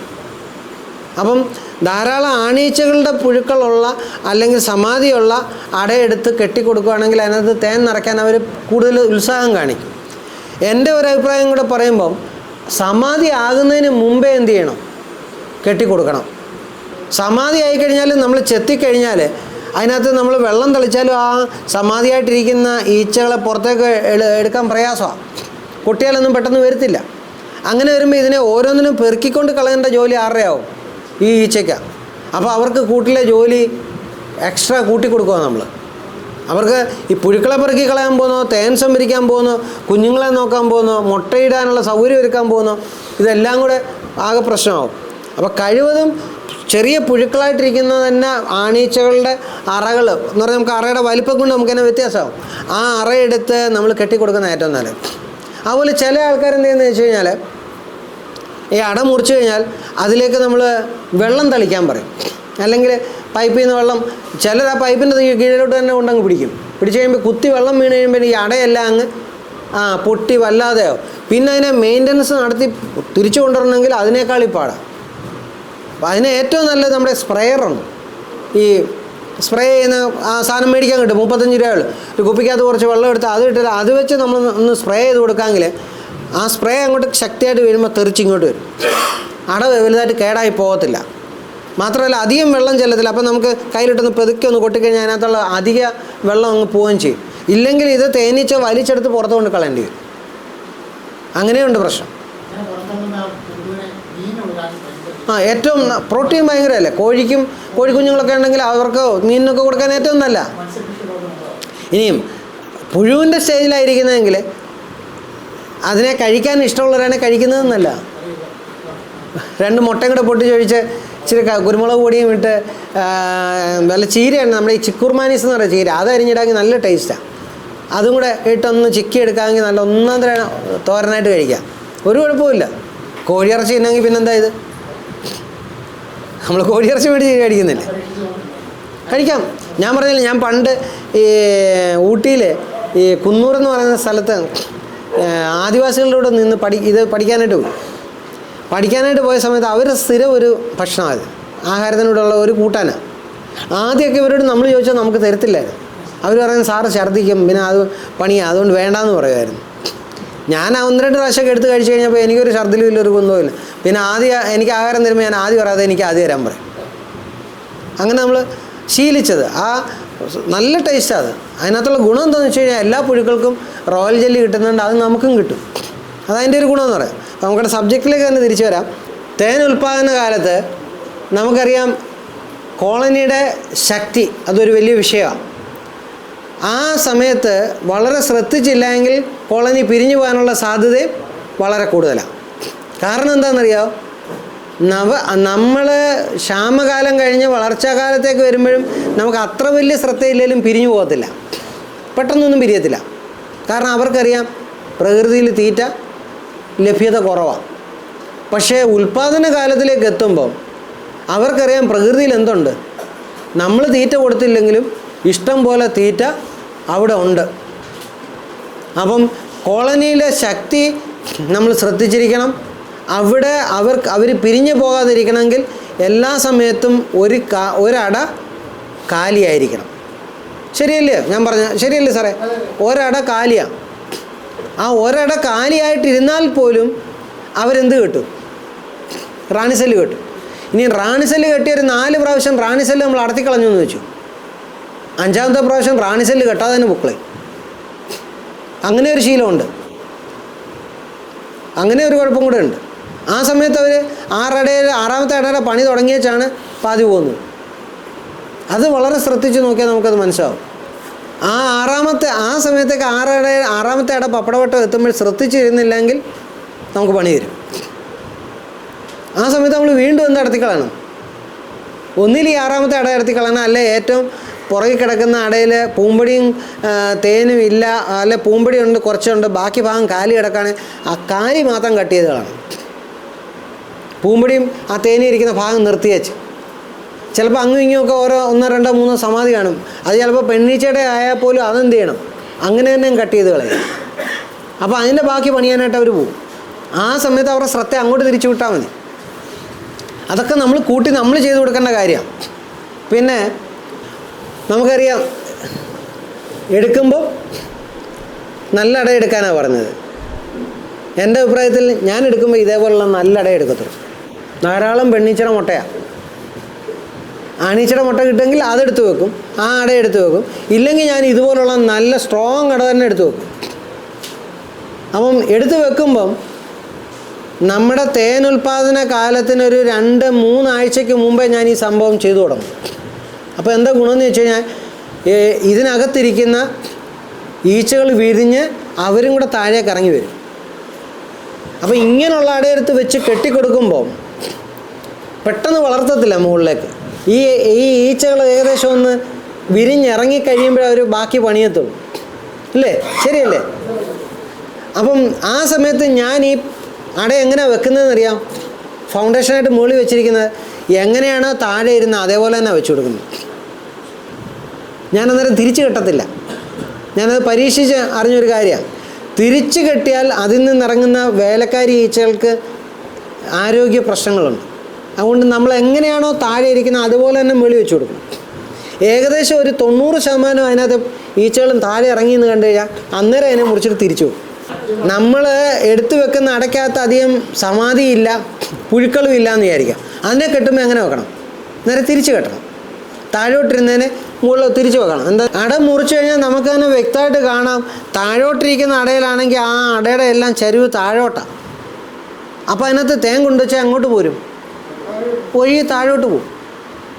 അത് വരാതിരിക്കാൻ നമ്മൾ തിരിച്ചു വെക്കുമ്പം ചരിവ് നേരെ തിരിച്ചാവും, മുകളിൽ നിന്ന് താഴേക്കാവും. അപ്പോൾ അതിനകത്തുള്ള തേൻ അവിടെ നിൽക്കും. അപ്പോൾ അതുകൊണ്ടാണ് നമ്മൾ താഴെ നിന്നെടുക്കുന്ന അട എന്ത് ചെയ്യുന്നത്? തല തിരിച്ച് കിട്ടുന്നത്. പക്ഷേ ഞാൻ എടുത്ത് വെച്ച് കൊടുത്ത അടയ്ക്കകത്ത് മുഴുവൻ ഈച്ചയുടെ മുട്ടയും പുഴുവല്ല സമാധി ഇരിക്കുക, അതിനെ തേൻ നിറയ്ക്കുന്നില്ല. ആ സമയത്ത് നമുക്ക് താഴത്തെ അടയിൽ എങ്ങനെയായിരുന്നോ കെട്ടി അതേ മെതടി കെട്ടിക്കൊടുക്കാം. പക്ഷേ ശ്രദ്ധ വേണം. 2 ആഴ്ച കഴിയുമ്പോൾ അതിനെ ചെത്തി നേരെ തിരിച്ച് വീണ്ടും വെക്കണം. അത് വേണ്ട. പക്ഷേ നിങ്ങൾ പഠിച്ചു വരുമ്പോൾ ആ പ്രാക്ടീസ് ചെയ്തു വരും. എന്താണെന്ന് വെച്ച് കഴിഞ്ഞാൽ ഇതിൽ നിന്ന് ഇറങ്ങുന്ന ഒരു ഈച്ച പോലും നമുക്ക് നഷ്ടപ്പെടാൻ പാടില്ല. അത്ര ഈച്ച കൂടെ കിട്ടണം. ഇനിയും രണ്ടാമത്തെ ഒരു കാര്യം, ഞാനും തുടക്കത്തിലൊക്കെ ഈ എക്സ്ക്ലൂഡറിന് എതിരായിരുന്നു. അതിൻ്റെ ആവശ്യമില്ലെന്ന് പറയുമായിരുന്നു. അപ്പോൾ അത് ഇംഗ്ലീഷുകാർക്ക് മാത്രം മതി എന്ന് പറയുമായിരുന്നു. പിന്നീട് ഒരു 2 വർഷം കൊണ്ട് പഠിച്ചപ്പോഴാണ് എനിക്കത് മനസ്സിലായത്. 2 അല്ല, ഒരു 4 വർഷം നമ്മുടെ ആ കോവിഡ് വരുന്ന സമയമായപ്പോഴാണ് നമുക്കത് മനസ്സിലായത്. ഏറ്റവും പ്രയോജനം ചെയ്യുന്ന ഒരു സാധനം ഈ എക്സ്ക്ലൂഡർ. അതുള്ളത് ഇല്ല എങ്കിൽ കഴിവതും മേടിക്കുക. അത് ഏറ്റവും നല്ല കാര്യമാണ് ഈ എക്സ്ക്ലൂഡറിന്, ഈ സാധനം. ഇത് ഒത്തിരി പ്രയോജനം എന്ന് പറഞ്ഞാൽ തേനീച്ച വളർത്തലുകാരനെ സംബന്ധിച്ചിടത്തോളം ഒത്തിരിയും ഗുണങ്ങളുണ്ട്. അതായത് തേനെടുക്കാൻ വേണ്ടി നമ്മൾ കെട്ടിക്കൊടുത്തു കഴിഞ്ഞാൽ ഞാൻ ഇപ്പോൾ പറഞ്ഞ പോലെ ഇതേപോലെ, അതായത് നിങ്ങൾ ഇറങ്ങി വരുന്ന കാണുമ്പോൾ വേലക്കാരി ഈച്ചകൾ എന്ത് ചെയ്യുന്നറിയാം, അതിൻ്റെ ഭിത്തിയിൽ മെഴുക് പൂശിക്കൊടുക്കും. ഈ മെഴുക് പൂശിക്കൊടുക്കുമ്പോൾ മാത്രമല്ല, അവളുടെ കാലിൻ്റെ അടിയിൽ നിന്ന് വരുന്ന ഫുട് പ്രിൻ്റ് ഫെറോമോണിൻ്റെ അളവ് അവിടെ കൂടുതലായതുകൊണ്ട് ആര് കയറി മുട്ടയിടും? റാണി വീണ്ടും കയറി മുട്ടയിടും. ആ റാണി അവിടെ കയറി മുട്ടയിട്ടാൽ നമുക്ക് തേൻ ഉൽപ്പാദന കാലമാകുമ്പോൾ തേൻ എടുക്കാൻ നേരത്ത് നമ്മളിത് വെച്ച് എക്സ്ട്രാക്റ്റിൽ വെച്ച് ഇറക്കുമ്പോൾ ആ തേനിനകത്ത് മുഴുവൻ ഈ കൊച്ചു പുഴുക്കളങ്ങ് തെറിയും. പിന്നെയും അവരതിനകത്ത് തന്നെ ഇതിനെ. അപ്പോൾ അതിന് റാണി മുകളിൽ കയറി പോകാതിരിക്കാൻ ഈ എക്സ്ക്ലൂഡർ വെച്ച് കൊടുത്തു കഴിഞ്ഞാൽ ഈ ഇറങ്ങുന്ന മുഴുവൻ തേനീച്ചകൾ ഈ കിടത്തേ കുടുങ്ങി താഴെ പോരും. റാണി മുകളിൽ കയറി മുട്ടയിടത്തില്ല. അതൊരു വലിയ ഗുണമുള്ളൊരു കാര്യമാണ്. ഈ തേനറയ്ക്കകത്തെ മുട്ട അല്ലെങ്കിൽ സമാധി ചെത്തിക്കൊടുക്കുന്ന ആ ഒരു പരിപാടി നമുക്ക് നിർത്താൻ പറ്റും.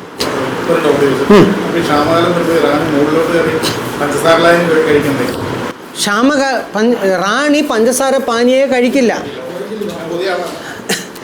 അത് കഴിഞ്ഞ ദിവസം ഒരു വലിയ തർക്കം ഉണ്ടായിരുന്നു. ഈ സാറൊക്കെ കണ്ടാണ്, നമ്മുടെ മറ്റേ ഒരു ഗ്രൂപ്പിനാണ്. റാണി തേൻ കഴിക്കും, റാണി പൂമ്പൊടി കഴിക്കും. ഇങ്ങനെ ഭയങ്കര ഒരു തർക്കം നടന്നു. അതിനകത്ത് അന്ന് ഞാൻ പറഞ്ഞപ്പോഴും ചില ആൾക്കാർ ഭയങ്കരമായിട്ട് തർക്കിക്കണം. ഞങ്ങൾ കണ്ടിട്ടുണ്ട് റാണി വിരിഞ്ഞിറങ്ങി വന്നാൽ ഓടിച്ചെന്ന് തേനിരിക്കുന്ന അറയിലേക്ക് തലയിടുന്നത് ഞങ്ങൾ കണ്ടിട്ടുണ്ടെന്ന്. ഇപ്പം ഇവിടെ കുറച്ച് എന്താ പറയുന്നത്, ഏത്തക്ക വറുത്ത് വെച്ചിരിക്കുകയെന്ന് വെച്ചു. വഴിയെ പോയപ്പം നല്ല മണം, നല്ല വെളിച്ചെണ്ണയ്ക്കകത്താണ് വറുത്തത്. ഞാൻ പോയപ്പോൾ ഇതുവഴി കണ്ട് ഞാൻ ഈ വാതിലിൽ കൂടെ തലയിട്ട് അകത്തോട്ടൊന്ന് നോക്കി എന്തോ ആയിരിക്കുന്നത് എന്നും പറഞ്ഞ് ഞാൻ അവിടെ ഇരിക്കുന്ന ഏത്തക്ക ഉപ്പേരി എടുത്ത് തിന്നുമായിരുന്നു. ഉദാഹരണമായിട്ട് ഞാൻ ചോദിച്ചതേ ഉള്ളൂ, നോക്കിയിട്ട് പോയതേ ഉള്ളൂ. റാണി ഇല്ല സാറേ, അതിന് കഴിക്കാൻ പറ്റൂല. അതാ നമ്മുടെ ഗ്രൂപ്പിൽ ഈ വാചകം ഒത്തിരി അടിക്കുന്ന ആൾക്കാർക്ക് അതാ അവരെ പഠിച്ചിട്ടില്ല. തേനീച്ചകളുടെ കൂട്ടത്തിൽ അവർ ആഹാരം വലിച്ചു കുടിക്കുന്നത് തുമ്പിക്കൈ ഉപയോഗിച്ചാൽ പ്രൊബോസിസ് എന്ന് പറയും. ഈ പ്രൊബോസിസ് എന്ന് പറയുന്നത് ടെലിസ്കോപ്പിക്കാണ്. അകത്തൂടെ ഒരു പൈപ്പും കൂടെ ഉണ്ട്. അപ്പോൾ എന്നിട്ടാണ് വലിച്ചു കുടിക്കുന്നത്. ഈ പ്രൊബോസിസ് എന്ന് പറയുന്ന തുമ്പിക്കൈ തേനീച്ചക്കൂട്ടിലെ 3 കൂട്ടർക്ക് 3 തരത്തിലാണ്. വെൽ ഡെവലപ്ഡ് ആയിട്ടുള്ള ആ പ്രൊബോസിസ് ഉള്ളത് നമ്മുടെ വേലക്കാരിക്ക് മാത്രമേ ഉള്ളൂ. റാണിക്ക് പ്രൊബോസിസ് ഉണ്ട്, അത് വെൽ ഡെവലപ്ഡ് അല്ല. അതെന്തിനാ പ്രൊബോസിസ് എന്ന് ചോദിച്ചു കഴിഞ്ഞാൽ, ഇണചേരലിന് പോകുമ്പം അവർ ഒരു മണം പുറപ്പെടുവിക്കാറുണ്ട്. ആ മണം പുറപ്പെടുവിക്കാൻ വേണ്ടി അവരത് മെയിനായിട്ട് യൂസ് ചെയ്യുന്നത്. അവർക്ക് സ്വതമേ എന്ത് ചെയ്യാൻ പറ്റത്തില്ല, വലിച്ചു കുടിക്കാൻ പറ്റില്ല. അവർക്ക് ആരാ കൊടുക്കുന്നത്? നേഴ്സ് ബീസ്. അതിന് ആ നേഴ്സ് ബീസിനെ വെച്ചിരിക്കുന്നത്. എപ്പോഴും കണ്ടില്ല, അവരുടെ കൂട്ടത്തിൽ കാണും ഒരു 6-8-10 പേര്. അത് അവർക്ക് ആഹാരം കൊടുക്കാനും അവരെ ഗ്രൂം ചെയ്യാനുമാണ്. എന്ന് പറഞ്ഞാൽ അവരുടെ ദേഹത്തെ പൊടി പടലങ്ങളൊക്കെ തൂത്തുടച്ച് എടുക്കാനും അവരുടെ ദേഹത്തുനിന്ന് വരുന്ന ആ ഫെറോമോൺ നക്കിയെടുത്ത് മറ്റുള്ളവരുടെ ദേഹത്ത് പുരട്ടാനും ഒക്കെയാണ് കൂടെ നടക്കുന്നത്. അപ്പോൾ റാണിക്ക് ആഹാരം എടുത്ത് കഴിക്കാൻ പറ്റില്ല. ഇനി ഒട്ടും കഴിക്കാൻ പറ്റാത്ത ഒരാളുണ്ട്, ആരാന്നറിയാം? ആണീച്ചകൾ. അവർക്ക് വേലക്കാരി കൊടുത്താലേ കഴിക്കാൻ പറ്റുള്ളൂ. കാരണം അവരുടെ പ്രൊബോസിസ് കുറച്ചേ ഉള്ളൂ. അപ്പം റാണിക്ക് എടുത്ത് കഴിക്കാൻ പറ്റില്ല. പിന്നെ അവരെങ്ങനെ തേൻ കുടിക്കും?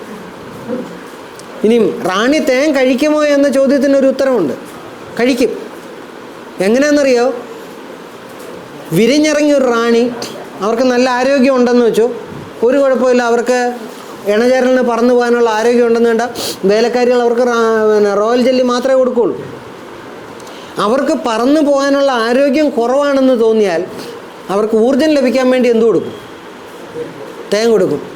അത് വേലക്കാരി എടുത്ത് കുടിച്ചിട്ട് അവളാണ് പിന്നെ പമ്പ് ചെയ്ത് കൊടുക്കുന്നത്. അത് അവർക്ക് ബോധ്യമാകണം ഇവർക്ക് പറക്കാൻ കഴിവില്ല എന്ന്. അപ്പോൾ വേലക്കാരി കൊടുത്താലേ കുടിക്കുകയുള്ളൂ. ഗ്രൂപ്പിനകത്ത് സാറിൻ്റെ വിഷയം കണ്ടു കാണും. ഒരാൾ പറയുന്നുണ്ട്, ഞാൻ എൻ്റെ കൂട്ടിലൊരു 3-4 റാണി വന്നപ്പോൾ ഞാൻ എന്നെ മേശപ്പുറത്തെടുത്ത് വിട്ടിട്ട് ഒരു തുള്ളി തേൻ ഒഴിച്ചപ്പോൾ ഓടി വന്ന് അത് കുടിക്കുന്നത് കണ്ടു. അവിടെ തേൻ കുറയുന്നത് കണ്ടു. അത് അവളുടെ ദേഹത്ത് പുരണ്ട് പോയതാണ്, അല്ലാതെ കുറഞ്ഞതല്ല. അവൾക്ക് കുടിക്കാൻ തുമ്പിക്കൈ ഇല്ല, കുടിക്കാൻ വലിക്കാനുള്ള സാധനമില്ല, പിന്നെ അങ്ങനെ അവർ വലിച്ചു കുടിക്കും. അപ്പം പഞ്ചസാര പാനി കുടിക്കാനായിട്ട് അവൾ കയറത്തില്ല, കാരണം അവർക്കത് അവൾ കഴിക്കുന്ന സാധനമല്ല. വേലക്കാരികളെടുത്ത് കൊടുത്തേ പറ്റുള്ളൂ. അതുകൊണ്ടാണ് മേറ്റിംഗ് കഴിഞ്ഞ് വന്നു കഴിയുമ്പോൾ നമ്മൾ ശ്രദ്ധിച്ചാൽ കാണാം, നമ്മുടെ തേനീച്ചക്കൂട്ടിൽ മേറ്റിംഗ് കഴിഞ്ഞതിന് ശേഷം ആണീച്ചകളുടെ എണ്ണം കൂടുതലാണെങ്കിൽ പുറത്ത് പോയി വരുന്ന ആണീച്ചകളെ വേലക്കാരികൾ എന്ത് ചെയ്യും? അകത്ത് കയറ്റത്തില്ല, കുന്നുകളെ. മാത്രമല്ല, ചില കൂട്ടിനകത്ത് ശ്രദ്ധിച്ചു, നോബിൾ സാറും ഒക്കെ കണ്ടിട്ടുണ്ടാവും. അതായത് ചില കൂട്ടിൽ ആണീച്ചകളുടെ എണ്ണം കൂടാതെ താഴെ അടിപ്പലകയിൽ ഇഷ്ടം പോലെ ചത്ത് കിടക്കുന്നതാണ്, അല്ലേ? എന്തോ ചെയ്യുന്നതെന്നറിയോ? ഈ വേലക്കാരി ഈച്ചകൾ അവർക്കുള്ള ഫുഡ് എടുത്ത് കൊടുക്കത്തില്ല. എടുത്തു കൊടുത്താലല്ലേ അവർക്ക് കഴിക്കാൻ പറ്റുള്ളൂ. അവരെ നിയന്ത്രിക്കുന്ന, കാരണം പിന്നെ ആ കൂട്ടിൽ അവരെ ആവശ്യമില്ല. ഇനിയും മേറ്റിംഗ് കഴിഞ്ഞ് വന്നതിന് ശേഷം പിന്നെയും പുറത്ത് പോയിട്ട് വരുന്ന ആണീച്ചകളെ ഇവർ മനഃപൂർവ്വം കയറ്റാതെ കൊന്നുകളയുന്നത് എന്തുകൊണ്ടാണെന്നറിയോ? മേറ്റിംഗ് ഇന്നലെ നടന്നു, ഇന്നും കുറേ പേര് പോയിട്ട് വന്നു, ഇന്നലെയും കുറേ പേര് പോയിട്ട് വന്നു. ഈ മേറ്റിംഗ് കഴിഞ്ഞ് തിരിച്ചു വരുമ്പോൾ കൂട്ടത്തിൽ വരുന്ന ആണീച്ചകളെ പോലും അവർ കയറ്റത്തില്ല. എൻ്റെ അർത്ഥം എന്താണെന്ന് ചോദിച്ചു കഴിഞ്ഞാൽ, മേറ്റ് ചെയ്തത് ആണീച്ചകളുണ്ട്, അവരപ്പോഴേ ചത്തുപോകും. എന്ന് പറഞ്ഞാൽ ആ കൂട്ടിലെ ഏറ്റവും ആരോഗ്യമുള്ളവരാണ്. മേറ്റിങ്ങിന് അവസരം കിട്ടാതെ തിരിച്ചു വരുന്നവർ, തോറ്റിട്ട് വരുന്ന നമ്മുടെ മോഹൻലാലും ജഗദീഷ് ശ്രീമാൻ ഒരു സിനിമ ഉണ്ടല്ലോ, കാവിലെ ഉത്സവത്തിന് കാണാമെന്ന് പറഞ്ഞ് പിന്നെ വരുന്നവരാണ്. അവരെ പിന്നെ വെച്ചോണ്ടിരുന്നിട്ട് വല്ല കാര്യമുണ്ട്? അവരെ അതുകൊണ്ടാണ് കൊന്നുകളയുന്നത്. കാരണം അവർ തോറ്റുപോയവരാണ്, ആരോഗ്യമില്ല, അവർക്ക് അതിനുള്ള കഴിവില്ല. അവരെ എന്തിനാണ് പിന്നെ വെക്കുന്നത്? അതുകൊണ്ട് അവരെ കൊന്നുകളയും. അപ്പം നമ്മൾ തേനീച്ചക്കൂട്ടിൽ ഇതേപോലെ അട എടുത്ത് കെട്ടുമ്പം ഒന്നുകിൽ ഇങ്ങനെയുള്ള അട കെട്ടാം, അതല്ല എങ്കിൽ ഇതേപോലുള്ള അട കെട്ടാം. തുടക്കക്കാരായിട്ടുള്ളവർക്ക് ശ്രദ്ധിച്ചാൽ കാണാം, ഈ കാണുന്നത് കുറച്ച് പുറത്തേക്ക് പ്രൊജക്റ്റ് ചെയ്ത് നിൽക്കുന്ന അറകളാണ്. അത് ആണീച്ചകളുടെ സമാധി. അത് നോക്കിയാൽ നിരപ്പടച്ച് വെച്ചിരിക്കുക. അതെന്ന് പറയുന്നത് പെണ്ണീച്ചയുടെ സമാധിയാണ്. അപ്പം നമ്മളൊരു അടയെടുത്ത് നോക്കി കാണുമ്പോൾ നമ്മുടെ തേനീച്ചക്കൂട്ടിൽ അട കണ്ടാൽ നമുക്ക് ഇങ്ങനെയുള്ളൊരട കിട്ടുകയാണെങ്കിൽ അത് മുറിക്കുന്നതാണ് നല്ലത്, ആദ്യത്തെ അടയേക്കാളിൽ നല്ല. കാരണം ആദ്യത്തെ അട മുഴുവൻ പെണ്ണീച്ചകളുടെ, അത് നമ്മുടെ തേനീച്ചക്കൂട്ടിൽ അവർ വളർന്നു വന്നിട്ട് ആ മുറിക്കുന്ന ഭാഗമൊക്കെ നഷ്ടപ്പെട്ടു പോകാതിരിക്കും. അപ്പോൾ ഇങ്ങനെ ആണീച്ചകളുടെ അട കണ്ടു കഴിഞ്ഞാൽ ആണീച്ചകളുള്ള അടകൾ എടുക്കുന്നതായിരിക്കും ഏറ്റവും നല്ലത്. കാരണം അത്രയും പേരങ്ങ് പോയാലും നമുക്ക് നഷ്ടങ്ങളൊന്നുമില്ല. അപ്പോൾ അങ്ങനെയുള്ള അട നമുക്കെടുക്കാം. ഇനി നമുക്ക് നോക്കാം, ഇനി ഇത് നമ്മുടെ എഡ്യൂക്കേഷൻ പർപ്പസിന് വേണ്ടി മാത്രം ഈ അട എടുത്തത്. അതെങ്ങനെ മുറിക്കാൻ വേണ്ടിയിട്ട് എടുത്താൽ ഇങ്ങനെയുള്ള അട വെച്ച് കെട്ടാതിരിക്കുന്നതാണ് നല്ലത്.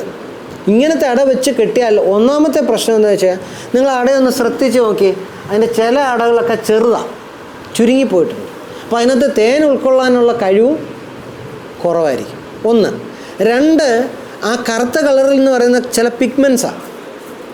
ഒന്നുകിൽ നമ്മുടെ തേനീച്ചകൾ കൊണ്ടുവരുന്ന ചെടികളിൽ നിന്ന് എടുത്തുകൊണ്ട് തേനിനകത്ത് അടങ്ങിയിരിക്കുന്ന ചില നിറങ്ങളുമൊക്കെയാണ്, പൂമ്പൊടിയുടെ നിറങ്ങളൊക്കെയാണ്. അപ്പോൾ ഇതിനകത്ത് നിറച്ച് വെക്കുന്ന തേനിൻ്റെ നിറവും ഡാർക്കായിരിക്കും, നല്ല മഞ്ഞ തേൻ കിട്ടത്തില്ല, നമുക്ക് ഗോൾഡൻ കളറിലെ തേൻ കിട്ടത്തില്ല. അതുകൊണ്ട് കഴിവതും തേനീച്ച കർഷകരെ അട കെട്ടിക്കൊടുക്കുമ്പോൾ കഴിവതും വെള്ള അട കെട്ടാനായിട്ട് ശ്രമിക്കുക. ഈ കറുത്ത അട കെട്ടിയാൽ തേനിൻ്റെ നിറം കറുപ്പായിരിക്കും. എന്നിട്ട് നമ്മൾ പറയും തേൻ എടുത്തുകൊണ്ട് വന്നു, തേനിനകത്ത് മുഴുവനും നിറമുണ്ട്, പിന്നെ എന്താ പറയുക, അങ്ങനെയുള്ള കുറേ പ്രശ്നങ്ങളൊക്കെ ഉണ്ടെന്ന് നമ്മൾ പറയാറുണ്ട്.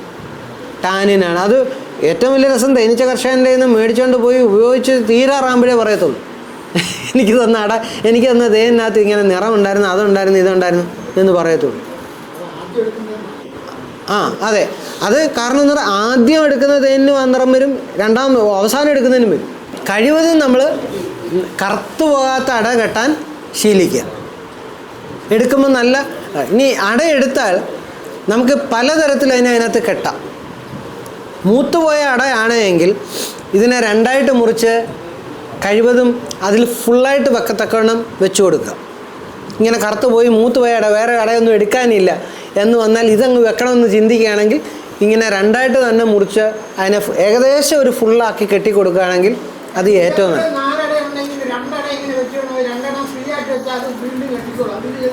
അല്ല, അവർ തന്നെ കെട്ടത്തില്ല. അവർ തന്നെ കെട്ടുമ്പോൾ അവർക്ക് ഇഷ്ടമുള്ള പോലെ കെട്ടുള്ളൂ. 4 അട ഉണ്ടെങ്കിൽ നമ്മൾ തന്നെ ആ ബാക്കി 2 അടയ്ക്കും കെട്ടിക്കൊടുക്കണം. എപ്പോഴും ഈ 2 എണ്ണം എടുത്ത് നമുക്കപ്പോൾ ഇച്ചിരി നേരത്തെ കെട്ട് തുടങ്ങുകയാണെങ്കിൽ പ്രശ്നമില്ല. ഈ 2 അട എടുത്ത് നമ്മൾ 2 ഫ്രെയിമിൽ വെച്ച് കെട്ടി നടുക്കിടുക, അപ്പുറം ഇപ്പുറം 2 കാലിയിടുക. ഇല്ലേ, അങ്ങനെയല്ലേ സാറേ ചെയ്യുന്നത്? അപ്പുറം ഇപ്പുറം കാലിയിട്ട് നടുക്ക് നമ്മൾ കെട്ടിക്കൊടുക്കുക.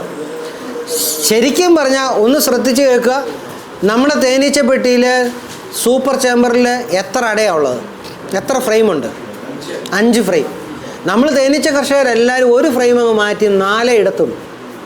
അത് ഏറ്റവും ആദ്യം ചെയ്യുന്ന തെറ്റ്. 5 ഫ്രെയിം തന്നെ ഇട്ട് തേനെടുക്കണം. എന്താണെന്ന് ചോദിച്ചാൽ 4 ഫ്രെയിം ഇട്ട് കൊടുക്കുമ്പോൾ നമ്മുടെ അടയ്ക്ക് നല്ല കനം ഇത്രയും വലിപ്പമായിരിക്കും. എടുത്താൽ ഇങ്ങനെ പിടിച്ചാൽ ഒരു 3/4 കിലോ ഒക്കെ കാണും. ചിലപ്പോൾ ഒരട എടുത്താൽ കൂടുതൽ തേൻ കിട്ടും. ആ തേനിനകത്ത് ജലാംശം കൂടുതലാണ്. കാരണം അടയുടെ ഡെപ്ത് കൂടുതലാണ്. ആ ഡെപ്ത് കൂടുതലാകുമ്പോൾ അതിനകത്ത് ജലാംശത്തെ വറ്റിക്കാൻ അവർക്ക് സാധിക്കത്തില്ല. അതേസമയം അടയുടെ ഡെപ്ത് കനം കുറവാണെങ്കിൽ ഡെപ്ത് കുറവായിരിക്കും. കാരണം അപ്പുറത്തോട്ടും ഇപ്പുറത്തോട്ടും ഓരോ അറ. ആ 2 അറയിലും ഡെപ്ത് കുറവാണെങ്കിൽ അതിനകത്തെ ജലാംശം വറ്റിക്കാൻ അവർക്ക് എളുപ്പമാണ്. അപ്പോൾ പെട്ടെന്ന് നമ്മുടെ അട സീലായി കിട്ടും. സീലായി കിട്ടുക മാത്രമല്ല, അതിനകത്തെ ജലാംശം ഏതാണ്ട് 22-23% നിൽക്കും. അതേസമയം കനം കൂടിയ അടയാണെങ്കിൽ 25% വരും. ഇത് പറയാൻ കാര്യം, നമ്മുടെ മുട്ടം ആ ഭാഗത്തുള്ള നോബി എന്ന് പറഞ്ഞൊരു കർഷകൻ അറിയാം. നോബി ഒരിക്കൽ FSSAക്കാർ പിടിച്ചായിരുന്നു. 5 ലക്ഷം രൂപ പിഴയിട്ടു. അത് കേസ് ഇപ്പോഴും നടന്നുകൊണ്ടിരിക്കുക. ആ കേസ് ഇപ്പോഴും നടക്കുന്നുണ്ട്. നമ്മുടെ രാജൻ സാറൊക്കെ അതിനകത്ത് കക്ഷി ചേർന്നിട്ടുണ്ട്. ആ കേസിൽ ഇതുവരെയും വിധി വന്നിട്ടില്ല. വരാൻ കാര്യം എന്തായിരുന്നു? 21% ജലാംശം ഉണ്ടായിരുന്നു. 20%.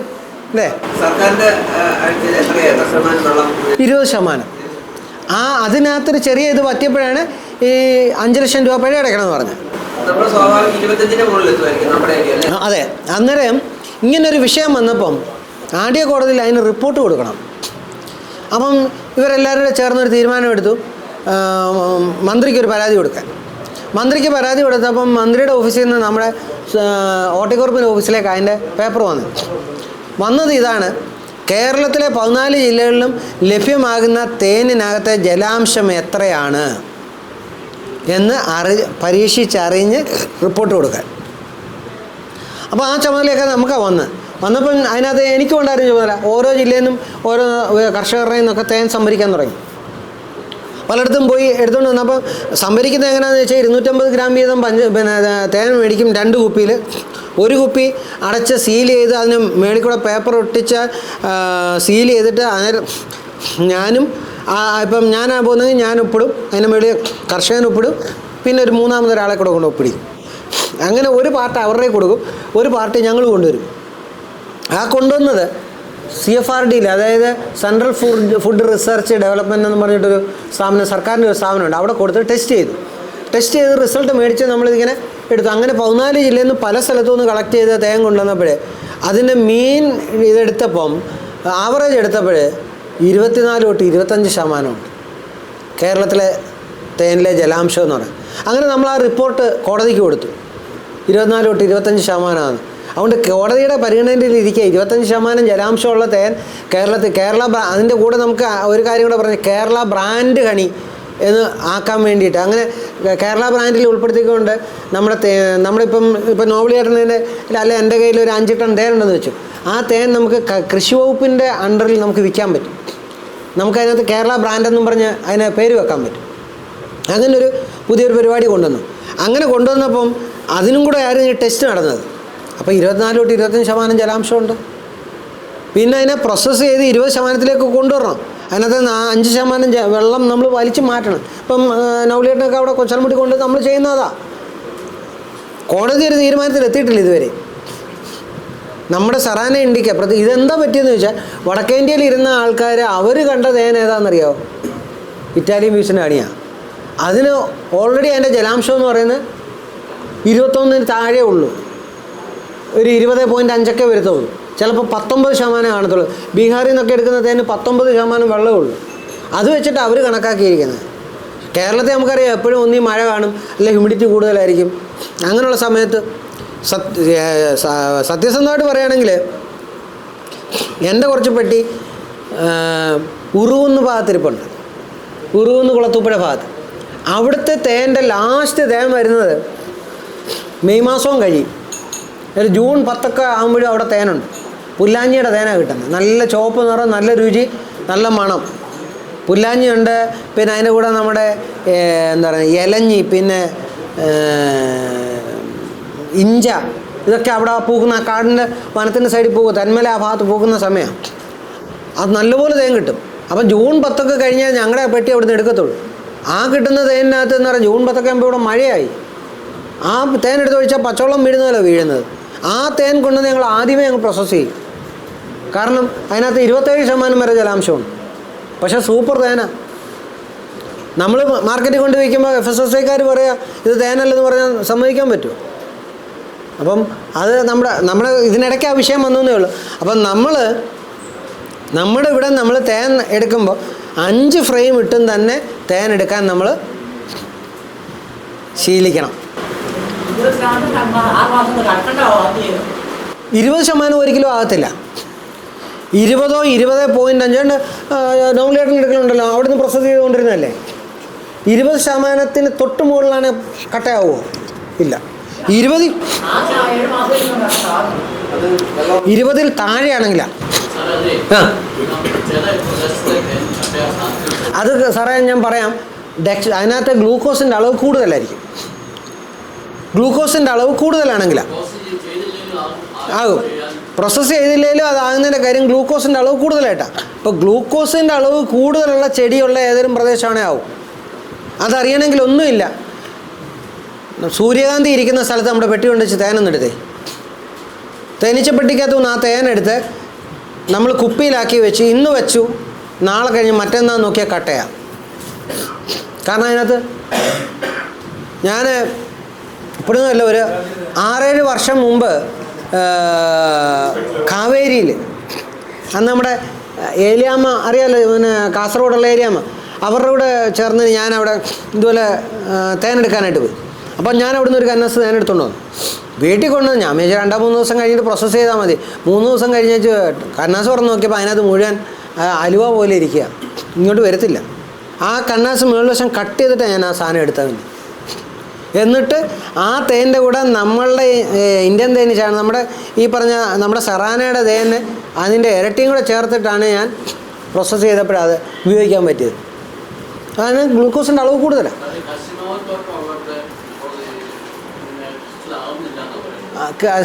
ഞാൻ കണ്ടെത്തിയൊരു കാര്യമുണ്ട്.